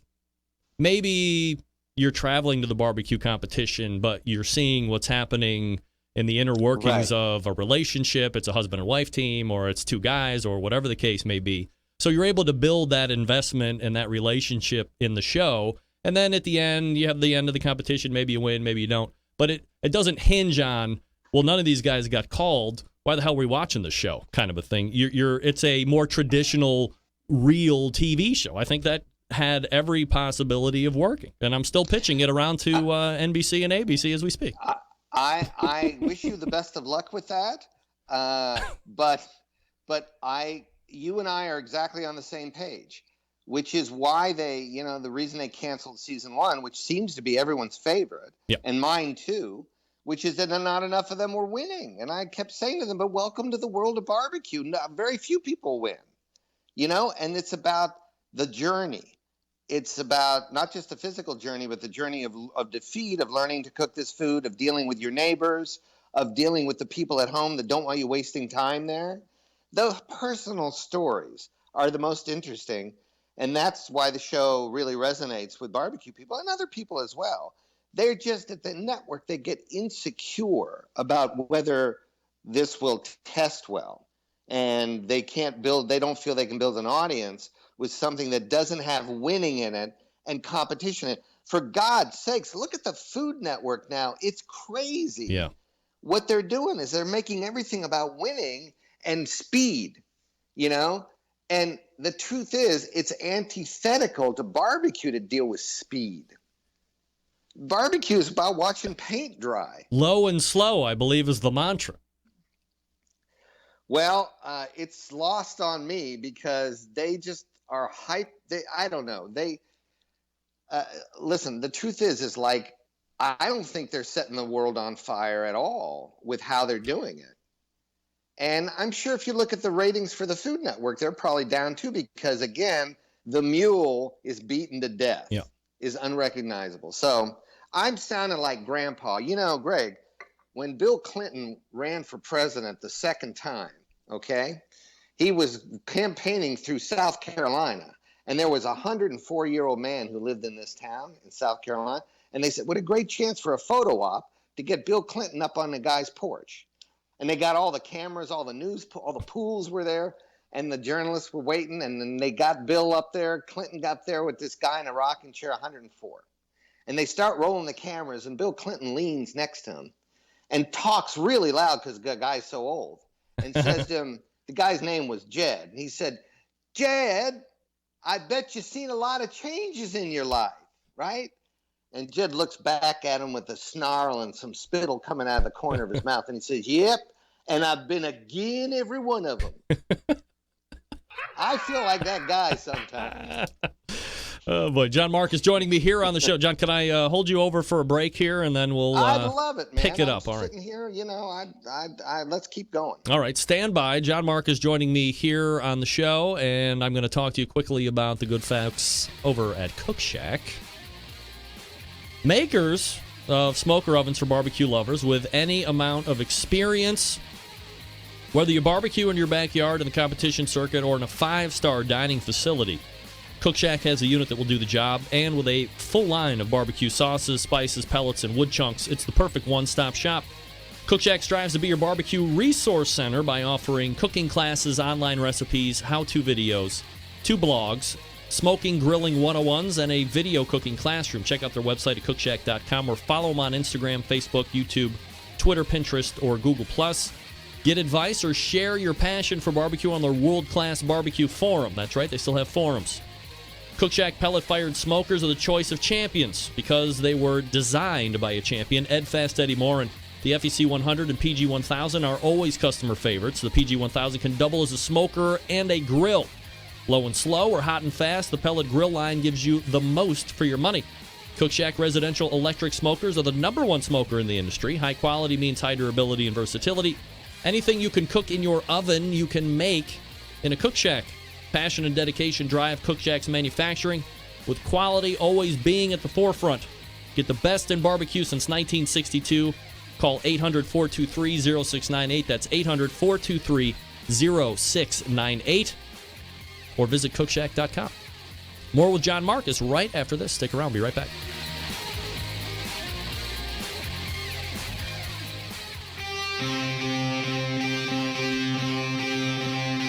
Get in the smoke. Call 877-448-0433 to get on the air.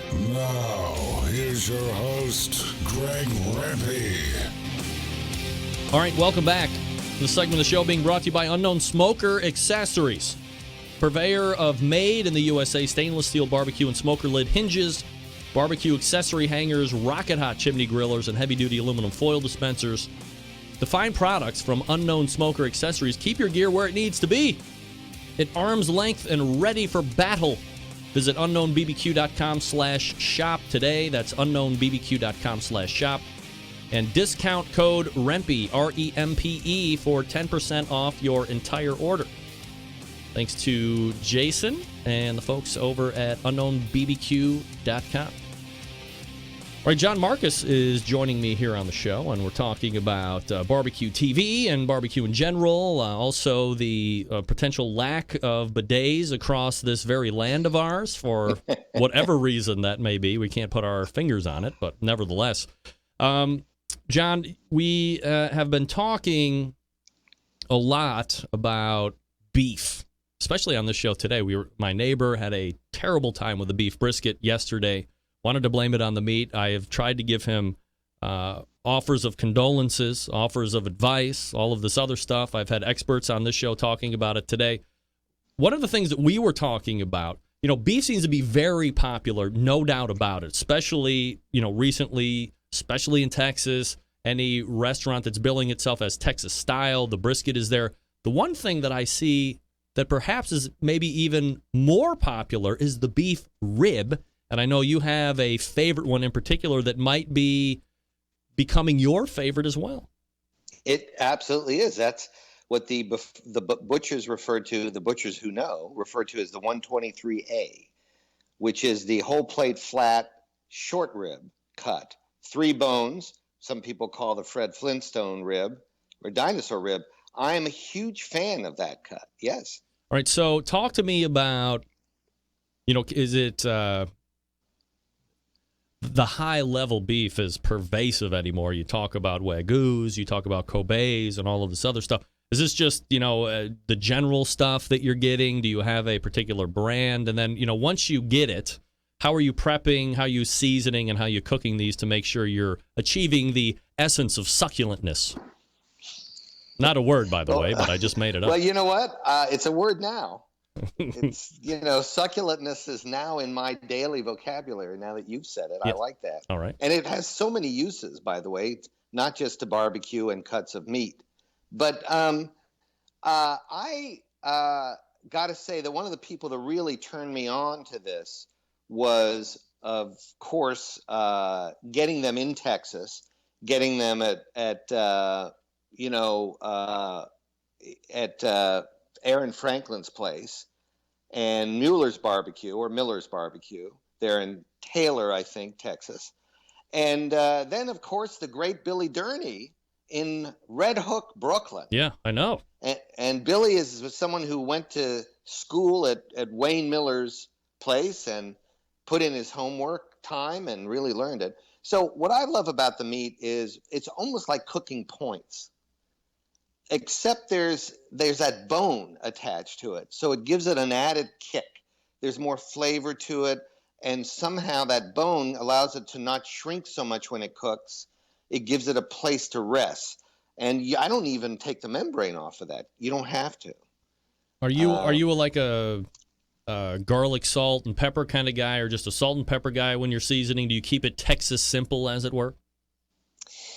I keep it Texas simple, except I was given a trick that I can't share because I honestly can't share it because I will violate, the code. Bro of the code. viewer. Yeah, bro code. Total bro code. And so, but there are a couple of, I encourage people to think about adding a little heat to that, maybe. I will, without naming how, adding a little color to that and just sexing it up a tad. In New England, we got to sex it up a tad because things don't come with sexiness. I think in Texas, there's sex everywhere. You think? Oh my God. When I'm down there, I just feel it. I'm not part of it, but I'm wading through it. It's a sexy place, Texas. John, the backdrop of America is right behind you. Is there more sex going on in New York City than anywhere? I don't think so. I can see sex out your window right now, for crying out loud. Well, it's going on in every place but this apartment. That's all I'm saying. I mean, I could probably get my binoculars out and scan Fifth Avenue and find rich people sex.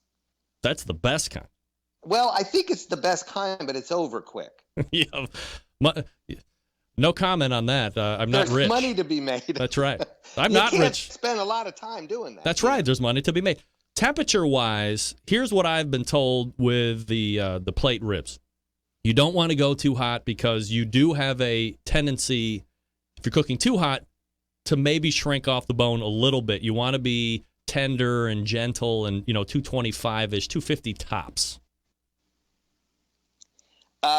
I tell you, I cook them on 2 cookers. And I'm also forgetting one great teacher I've had, and that's Adam Perry Lang. Oh, he's the master. He is a master, and he's like a born genius of meat. He's a savant, and in a real way. And the real turn on for that particular cut had to do 3 years ago when I cooked with Adam Perry Lang in Philadelphia at a charity called Alex's Lemonade Stand. I do yearly now. And I'm there as his, running the pits for him, and they're my pits. So Adam calls me to come and join him because I got the pits, and I'll drive him down from Albany. Yeah, there's a term for that where I come from. Let's make no bones about that. So we have done it both ways. And I got to say, on my Done Right smoker, which is charcoal and wood, done in a Jedmaster style, we've tried 275 and we tried 250. And I really believe 250 is the way to go on that cut. But you got to keep an eye on them. And the truth is, internal temperature, cook them to about 198, 200, 203, and you're there. And it's all by touch. Just take that Thermapen and slide that sucker in, and you can feel it when it's ready to go. But I'd say 250 is my ideal temperature. Yeah, I think beef ribs are really coming up. Mabel's Barbecue here in Cleveland serves a beef rib. It's like $40 for one bone. $40? Something 38 or $40, something like that. But, Okay. it's full service barbecue. It was a very expensive build out. It's Michael Simon's restaurant downtown. And then there's a place over on the west side. I don't think they've gotten there yet, but they've entertained bringing it in. But I feel that they don't want to put that on the menu and have people have a little bit of sticker shock. So, all of a sudden you have a surplus as a purveyor. That's not very good. So you want to be selling it off. Nevertheless, I think beef ribs are absolutely spectacular. My brother calls them like steak on a stick. They're just absolutely delicious. Totally. I mean, and you can get them done in about 7 hours and less. I've gotten them done anywhere between 5.5 and 7.5 hours. And let's talk about the raw product, though. Yep. I do think that, true the art of barbecue is to take any cut of meat and be able to render it tender and tasty. But I got to say that I've had so much experience with that cut that if you get them and they're thin, like there's not a lot on the bone, you're going to suffer for that. Because they're all about how the meat behaves on that big, thick slab of bone. And if they're thin on top, you're not going to get the same action and ultimately not going to get the same succulentness. I'm sorry, I've got a succulentness. And so that's what we're after. I do like succulation, though. Well, succulation is something that happens when you go to Thailand. Yeah. So anyway, I like the Nebraska brand of beef. I gotta say, big vote for Nyman Ranch. Big vote for Nyman Ranch. There's a gentleman who runs the beef division of Nyman Ranch, named John Tarpoff, who is like one of our living geniuses of meat genetics, and he oversees that division, and they do some great product there. So I'm not plugging them because when I buy them, I pay for them, but I can go around the country and find that cut when I can find it, and the quality is the good quality. So you can get it in choice. You don't need prime. You can get it in choice. Consistency, the key, is always, like anything in barbecue. So let me ask you about this. Butcher paper. Yes. This really seemed to be making an appearance, almost like, the thing-to-do list had been rechanged, and butcher paper all of a sudden was top like 1 or 2. And then as quickly as it came, it seems to have dove right out of any type of visibility. So do you have thoughts on butcher paper, why it's better or worse or just different than the traditional foil? I would encourage anyone who really wants to explore this to look at the episode of Aaron Franklin's show that I appeared on. If you Google Aaron's name and my name, you can get the brisket episode for KRLU, that series for PBS. And we explored that because we did 3 briskets. We did, and again, we're talking about briskets here, but we did a brisket in foil, where we foiled it, the Texas crutch. We did the butcher paper, and we did bareback. And I have to say, because Aaron does use butcher paper as well. I think the reason that butcher paper is sort of going away is that it's not easy for people to find these big rolls of it. You got to know a supplier to go do that. It's not easy. You can't go down to the corner store and buy a big roll of butcher paper. So where's the win for butcher paper? I mean, if you were able to find a purveyor, or I'm sure Amazon.com has it, or something like, or maybe you just live next to a butcher's a barbecue place that has it. Like, what's the benefit? Any wholesale food distributor, So you can like find them out on the outskirts of your town. Just go and Google wholesale food distributor, and that's one place. I'm sure I wonder if the Uline Box Company has butcher paper. Probably. I would guess they might. Yeah. And I would get it in the brown, not the white, because the brown is the more natural color. The truth is, Greg, when it comes to this kind of stuff, it helps to have the basic skills of the pitmaster before you get into anything else. And the basic skills involve controlling heat and smoke. And if you don't have that down, adding the element of butcher paper is not going to help you. You know, the one thing I found in doing the episode with Aaron, well, first of all, he's like masterful at everything he does. Yeah. He's got that touch. But my favorite brisket of all three in that process was bareback. Why? Because there was much more crunch and salt and bite and mouthfeel to that bark. That bark had bite. It just had something great going on.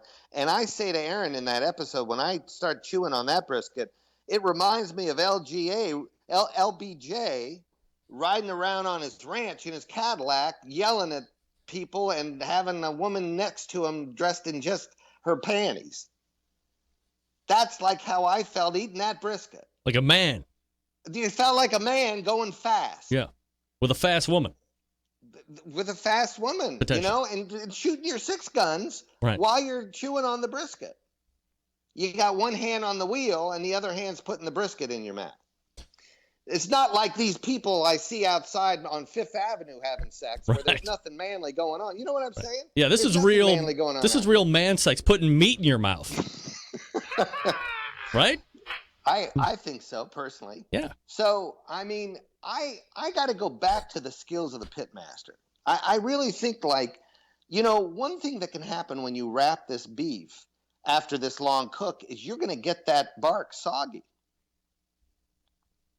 And I'm telling you something, nothing kills our barbecue party like limp bark. Right. Limp brisket. Limp brisket. You have to leave the B off when you're doing limp brisket. It's limp brisket. Limp brisket. Not limp wristed, limp brisket. You lose all the succulatuity. Yeah, the succulenticitivity. So I don't know. I'll go all back to skills, basic skills. Is the perception, though, that the butcher paper somehow breathes and doesn't take away some of the crunch of the bark? Or no, is that a hypo? I think that, well, when you look at that piece of butcher paper, when you unwrap it, it has absorbed a lot of oil. Yeah. And fat. You know, it's absorbed fat. And I don't know if that's something you really want, you know, that it's going to pull something out. And I think there is some absorption there. You know, what did Garrison Keillor used to talk about, the brown bags with the stains that indicate freshness when he was selling his biscuits, right, on the show. And I think I just sort of think that it's better than wrapping. It's better than full-on wrapping, where things do limp up a bit, you know, and get a little soggy. If you had to choose between the three, my number 2 choice would be butcher paper. My number 1 choice is bareback. If you fill your pit with enough meat, then there's enough moisture inside the vessel that's going to help protect your cook. So, I mean, I feel very passionate about this stuff.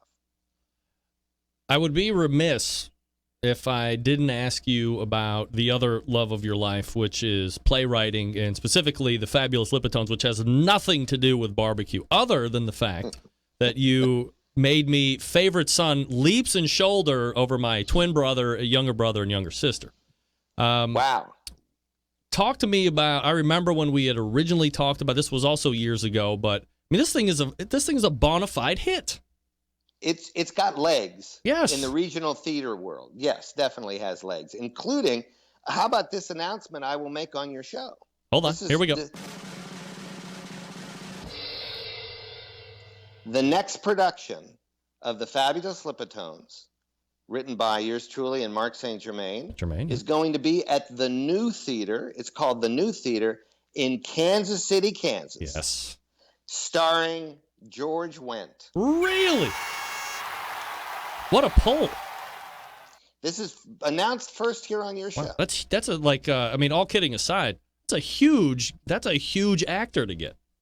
We're really thrilled beyond belief. He selected the play out of several, and the theater was also very, very happy. They've worked with George before there, and George is going to be. They're going to be starting rehearsals in October. It's going to be directed by David Carruthers, who's the artistic director at the new theater, and it promises to be one of the probably definitive productions of the play, and it'll. We want George to be happy and have a good time. Will the play live there now until it goes somewhere else, or what's the concept then? Opening. So each of these regional productions is separate, but if George has a good time, maybe it'll go somewhere else with him. It opens in Kansas City on December the 1st, and it's going to run into mid-February. It's going to be the longest run we've ever had. Yep. And I will be there opening night, if not sooner.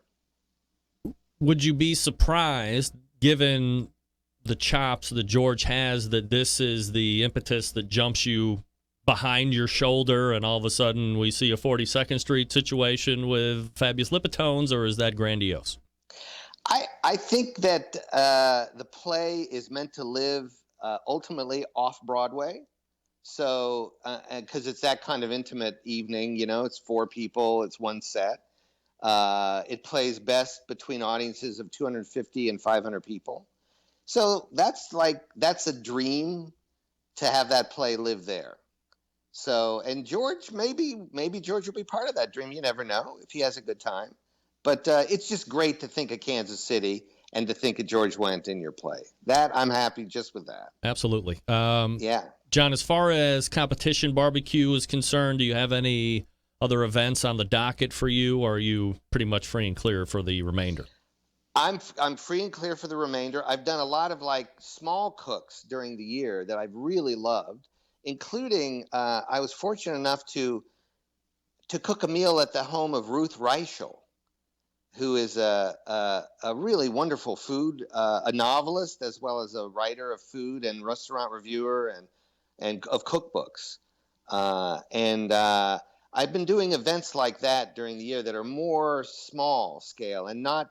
I haven't competed actually at all this season, so that might happen next year. Who knows? My team is spread to the wind. Believe it or not, they're all out there living their damn lives. These total traitors. Nerves. The nerves. I know. Greg, do you have a lot of competition barbecue people that call to complain about the world of competition barbecue? I mean, are people disgruntled sometimes? I don't know if this show is the forum for that. I think Facebook and the Twitter, Snapchat, that seems to be a place where people want to go and vent about this competition should be this, or this rule should or should not be changed. And coming up, unless somebody has really decided that whatever their particular grudge is paramount to the existence of barbecue, I might get an email or field a phone call and a pitch might be made. And if I deem it worthy, I might give them audience on my show to plead their case. But otherwise, I mean, this show is, as I've always said, it's the ESPN of the industry. It's not just competition. It's not just bloggers. I mean, I try and cater to sometimes it might trend one way or the other, but we try and cover it as a whole I try and cover it as a whole as best I can, and sometimes I'm a little bit better at it than others, and other times I can get, guys like you who are huge stars and come on and on an internet radio, whatever this thing is now, an internet show to talk about, barbecue and grilling and all the other stuff. While we're at it, and by the way, I think you sell yourself a little short here. I think it's your coverage of this world that makes the show really engaging and compelling, because there's just a limit to competition barbecue and how much you can talk about. But to get into all the things, like when you were just talking about this sponsor just now, Unknown Barbecue. Yes. I'm going to get on that website as soon as we're done tonight, because I'm really fascinated by what they might have on it. So This, again, I think we were talking about how necessity is the mother of invention.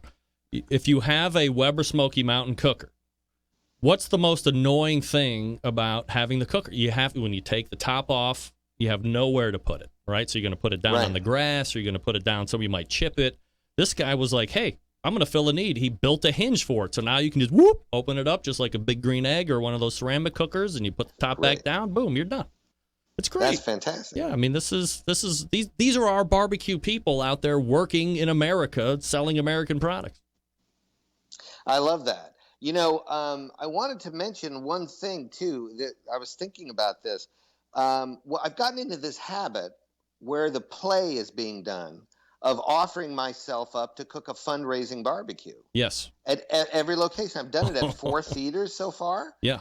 And they raised a ton of money. Like we raised almost $80,000 for a theater in Cape Cod that was doing the play. And then I was fortunate to cook the fundraiser at the play in Florida with none other than Ray Lampe that's himself. Right. Very good. And then in Richmond, Virginia, I did a fundraiser there, barbecue, cooking ribs with Tuffy Stone. So anybody out there who knows the theater they have that wants to do my play, you're going to get me barbecuing there probably. Like if that isn't enough. And also going back to gadgets and stuff. Yeah. There's I have also found a couple of great sites for the Big Green Egg as well that are selling completely off-label devices and gimmicks for it, which I love. And also, I got a nice thing for my ranch kettle grill that contains the charcoal. I don't even know the names of these products, but I'm a big purchaser of them. Containers of charcoal? Well, what it does is how somehow Weber sells the baskets that you put the charcoal in? Yeah. This is not a wire basket. This is like a solid metal basket that contains your charcoal. Sorry, I don't have the name of it, but fits in the regular size Weber and the ranch Weber. You know, one of the coolest gadgets that I had seen over the last 10 years or so was it was called the Charbecue, I think. Not Charby Gone, that's a grill skirt. Charbecue. So let's say you had a crappy gas grill that didn't work anymore, or you just had a crappy gas grill, but you wanted to have a charcoal grill option as well. So this was metal, and then it was, you had like washers on the side of it, and you could expand it or size it to your gas grill, set it right over the top, dump the charcoal in. So you could almost have like half gas grill, half charcoal grill. My brother-in-law, his grill crapped out. I said, here, try this thing and let me know what you think. And he cooked on it, and he was like, oh, this thing's the best thing ever. I just went out and bought a new gas grill, and this is my new charcoal grill right here. You know, meet my old gas grill, the new charcoal grill. So it's great. It's barbecue. Barbecue is like a perfect place for ingenuity. It really is, for like good old American, let me find a better way. And it is kind of a great thing. I mean, one of the great experiences I ever had was buying a barbecue pit that didn't work and wasn't that well made, and just totally converting it, stripping it out, putting in new materials, and it was sort of like barbecue brings that out in people, how to make it better. We want to make it better. That's right. I totally agree. Yeah. All right. Yeah. And I mean, that's one of the things I think really appeals to me about that, is that you strive and, you've got time to be inventive, because you're just sitting there all day. Yeah, what else are you doing besides thinking about where you're going to install your next bidet in your house? Do we have time for me to tell you a real quick thing? I'm going to plug a couple things. Yeah, go ahead. Well, one is that I think in the next couple of days on the Huffington Post, look for an article about me and the theaters where my play is and how I'm cooking barbecue at all these theaters. So that's being written by Gerald Brunner. That's going to be on Huffington Post. All right. And then it's going to be on parade.com. And then I have done a turn as an actor, Greg. Yes? I am going to be an actor on a website. Actor. This is another like opening debut announcement for you. Scoop.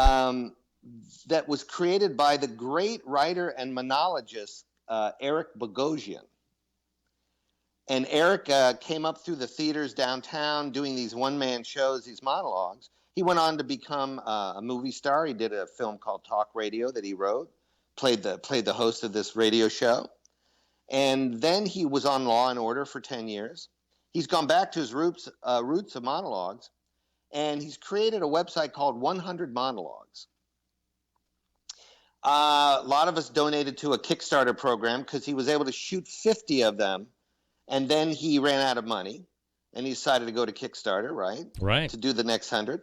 I gave a small amount, and when he thanked me, I said, you know, the amount I've donated to you comes with a condition, which is I want to do one of these monologues. His response was, John, are you an actor? Of course, the answer is no, I'm not. But I had this dream of doing something from the play Harvey, which is my favorite play. Yeah. And I told him that, and he said, there's going to be nothing from Harvey on my website. You are going to do this. And Eric sent me a monologue he wrote in 1996. It's 10 minutes long. And the reason he gave it to me to do, it's a man at his grill in his backyard in New Jersey. Well, you already have your motivation. What's my motivation?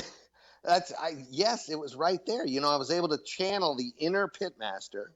That's my method acting. And it's a fancy grill with a lot of gimmicks on it. But it's a monologue done to his neighbor, who's not really seen on camera, but sitting right next to the grill. And it should be posted on 100 Monologues within about 2 or 3 weeks. You've never been in any motion picture or television show or anything otherwise, acting? Well, this may get us into a total other subject, and I don't know how late we can go, but I did appear on The Cosby Show. Ooh, The Cosby Show. Where once do we won Emmys, right?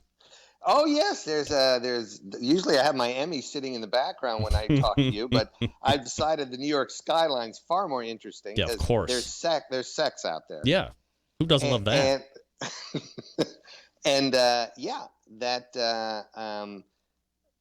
What episode was it? Because I watched all of the episodes. There was an episode where they I think that Cliff has eaten too many hoagies, and he has some dreams. And one of the dreams he has is one of his children is basically lecturing scientists about pasteurization. And she's on a table. It's the young one, the little one that we had Rudy. in the kind. It was. We brought in a new cute one after Rudy got. Oh, Raven Simone, right? Raven Simone's character. Yeah. And I played in this fantasy sequence Louis Pasteur. Oh. And I think the reason Bill asked me to do this was he knew I'd have to sit through torturous makeup sessions lasting 4 hours a day. And he got what he wanted. He tortured his head writer. Are you surprised at what's going down with him in the past? I mean, is that bizarre or what? I'm sad. Yeah, Greg. right? I'm sad for everybody involved. It's crazy. Obviously I had absolutely no notion of anything like this. None at all. And it's just sad all around. And when you think about, you think about how beloved this guy's been and how, he's been really an icon for a long time too. At this point in his life to now be going through this is really painful to think about. And if indeed there was these acts that were engaged in with these ladies, that's really sad for them as well. Oh, it's horrific all the way around, depending on whatever angle you're looking at. Yeah, I don't know how much to get into, but just want to say that I think about him from time to time because he's the one I know, and he was my dad for 6 years. He was my father. I wanted to please him because I wanted to write something that was to his level. He was so brilliant, and his mind was dazzling at all times whenever I worked with him. So, yeah. So, I mean, is it hard because you have that personal connection with him and because you worked with him as a colleague and you were writing lines and all this other stuff and really tending to the show and making sure that it was moving in the right direction, that when you hear this stuff, do you almost want to disassociate and believe that it's not happening and take like that side of the thing? Because, I mean, he really could be, if you look at it from the other angle, he could be one of the most prolific sexual abusers ever, which is, I mean, I can't believe you say that out loud. I know. And, you know, again, if the allegations from just one of the women is true, it's bad. You know, there are over 60 now, I think. Yes. But here's the thing, Greg, like my experiences are all about work, the work that I did with them. And so it's separate in my mind. It's like I can't match the two. I can only think about my experiences with him. Not all of them pleasant, because he's like a huge star. Yep. He was a big star, but he was very generous to me and very, you know, he kept me around for 6 years. So I have a lot of gratitude for that. Sadly, I mean, there might be women who are listening to this who will be mad at me for saying that. But that's my experience with him. Well, yeah, I mean, your experience and then, you know, if you were complicit, obviously two different things. So, I mean, I think we can separate one and the other. I know that I had to make him laugh with scripts. That's all I knew, you know. Yeah, that's what you're hired to do, right? Yeah, and it was 7 nights a week, you know, of work, as well as 6 days, you know. So it was a lot. You know. Luckily, I was young and I could take the abuse of working so hard and, you know, trying to keep the show alive, and as far as script wise.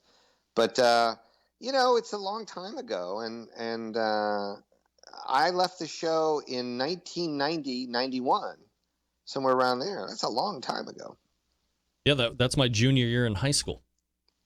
There you go. Thanks for making me feel old, Greg. What do you mean? Look how old I am now. Are you kidding me? Good Lord, who would have thought when I was watching it I would eventually talk to the guy that was executive producer of the show? I mean, that's mind-boggling in itself. When you're writing,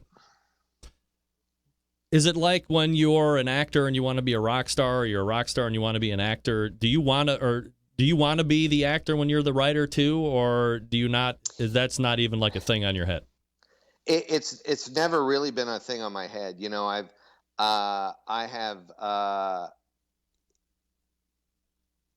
think it's a lot better to get a chance to work with the words and to come up with the ideas, because you're not like, they're not going to look at you and go, well, he doesn't look right to do this part. You just are proving it with your words, you know? I mean, when I sit in audition actors to come in for either a TV show or this play, basically, like, these actors get up in the morning, they shave, they do whatever it takes to get ready. That's what they're thinking about all day. They come in and they may not look right and they won't get the part. And it just kills me to think that an actor is, you know, subjected to that. So the words, you know, are what I find to be most pleasurable now. However, I do think I have this fantasy that I'm good at acting. Yeah. I have this weird fantasy, and I said yes. I mean, I lobbied to do this thing and then said yes when Eric said, okay, we're going to do this 10-minute monologue. I had to go and hire a coach to memorize 10 pages of material.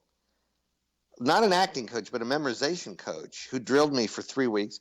And then I go on the set, and Eric's there directing, and he basically is directing me. And so I got to feel what it was like when you're not pleasing a director. Do you find that the writers believe they are the linchpin of the whole thing, and then you turn it around and the actors feel that they are the linchpin of the whole thing? It's almost like a chicken and an egg. That's a great question. Yeah, I was sitting with an actor once who I was in partnership with to create a new TV series. I won't mention her, but she does have an Oscar, and we were creating a TV series for her. And she said, well, it's the actor, who creates the character. And I said, okay, I just need a second here, because what are you creating if it's not on the page? What do you create on the page? And I'll tell you, the project fell apart over that discussion. Really? It fell apart. I had a meeting on this project with Spielberg. We were pitching it all over town because she was so well known, and the other writing partner that I had was a really well-known writer, and they had brought me in to turn it into a TV show with them. And this whole discussion of who creates the character. Well, the writer starts the journey up the mountain, and the actor finishes the journey. So it's a partnership. That's what it is. If somebody thinks I always fancy myself, I've never really fancied myself an actor per se, but I always thought, man, I have a pretty quick wit. I think maybe I could be a writer, but whoever knows how to get into writing, how do you even do that? I call it the AOC rule, ass in the chair. You write every day. And you know what? That's the way to get into it. But how do you know how do you know if it's good? You give it to people that are honest. I just finished the next play that I wrote with a writer named Rebecca Bazell. We just finished the play. It's going out now to be read. And we both think it's pretty good, but we're going to learn how good it is over the next week because 3 people are reading it who don't know anything about it. And you need somebody who really is a trusted friend or critic or someone who actually doesn't like you to read the play. If you can make them like you with this play or this piece of writing, it's good. I've always thought some of the best live acts are stand-up comics because they are constantly having to come up with the good ones are constantly changing the act, and they'll take bits and pieces that are working really well and they'll use them for so long, but they're ever evolving. They're always writing new material.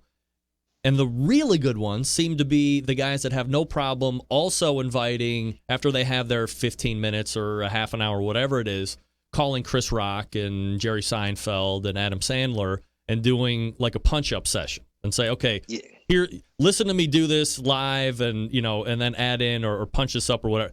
To me, that's really not having any worry other than I want to be the best I can be, and I'm going to surround myself with the best. That's exactly right. I mean, there's a certain generosity that's behind the stuff that's the best it can be. I actually just apropos of what you brought up, I have a friend who was an actor that worked for Mel Brooks in one of his big movies, and he described the audition for Mel Brooks. Well, yes, he described the first day of work. He was hired because he had many credits. He's a well-known comic actor. And when he showed up on the set, Mel said this to him: "This is going to be a lot you. It's going to be a lot me when you don't even know it, but it's going to be a lot me too. But everyone who's part of this team has one goal: to get the funny up there on the screen. And we're selfless. We're all in service to the funny." And that's what you just described with those comics. And on TV series, we also get a lot of our friends will come in on a pilot and punch it up for free. You just help each other because it's much better when there's several heads around it, John, anything else you want to discuss before I cut you loose tonight? Yeah, I would just sort of say that, if folks are interested in watching 100 monologues, they should check out the website and see, and then keep an eye open for it because it'll be coming up in a couple of weeks. But and also keep an eye open for the Kings of BBQ Kuwait coming. But also, Greg, it's just always a pleasure to be here with you. And we talked about a wide range of things tonight. I hope it was of interest to your listeners. Well, who cares about them? It was interesting to me, and that's all that matters. And, John, as always, I appreciate the time tremendously, and we'll look to do it again sooner than later. I would hope so, Greg. It was really fun. Thanks a lot for having John. me. Take care. Okay. All right. There he is, John Markus. And by the way, Kevin Bevington ready to strangle my neck. No doubt about it. Oh, that was loud. I still have no idea what is going on with my sound tonight. It's crazy. All right. One last read. I apologize to... Okay. I know. We're well behind. This one going out to Dave Bosca, Butcher BBQ. Gang, if you are like me, you're always thinking of ways to do it a little bit better the next time around. Butcher BBQ gives you the easier, better way to raise that barbecue and grilling game up. We talked about it at length tonight during his segment. The grilling oils, if you haven't tried them, if you're on the fence, get off the fence and buy them. Buy a box of 6 for crying out loud. You're going to be very happy. Butter flavor, my favorite. You also have chipotle. You also have the steakhouse seasoning. We all know the Butcher is well known for the injections, the pork, the beef, the prime injection. That has combined all the things loved with their original beef injection, but using its award-winning flavor enhancers and its ability to keep its brisket juicy. They have combined it with what has become the competition standard in beef flavor. That is also available for sale right now at butcherbbq.com. Perhaps you're in the market for a go-to rub or sauce. You know you hit the mother load here as well. They got all the new rubs. They got all the standby rubs, the steak and brisket, and the honey rub. I just used the honey rub 2 days ago on ribs. I love it. The honey rub is one of my favorites. Last but not least, the sweet barbecue sauce. Ray Lampe and I disagreed vehemently on the use of liquid smoke. I was in the negative. He was in the positive. But Dave Bosca also in the negative use, which is why I particularly like his sauce. Just the right amount of tang, nice heat, not overly sweet, by the way. Don't be fooled by the name. Here's what you do. Head on over to butcherbbq.com. That's butcherbbq.com and stock up on your butcher stuff. Always trust your butcher. All right, we are back to wrap the show. A long one it was. Stick around. We'll be right back. Big name interviews, advice on cooking brisket and ribs, and the only host willing to share his honest opinion on all things important in the world of barbecue. It's the BBQ Central Show.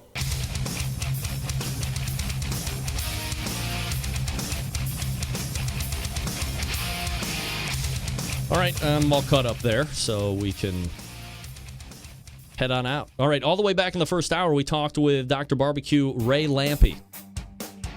Then we talked with Dave Bosca, Butcher BBQ. That's butcherbbq.com. Ray's website, by the way, drbbq.com. And then the second hour and some of the third, we talked with John Markus.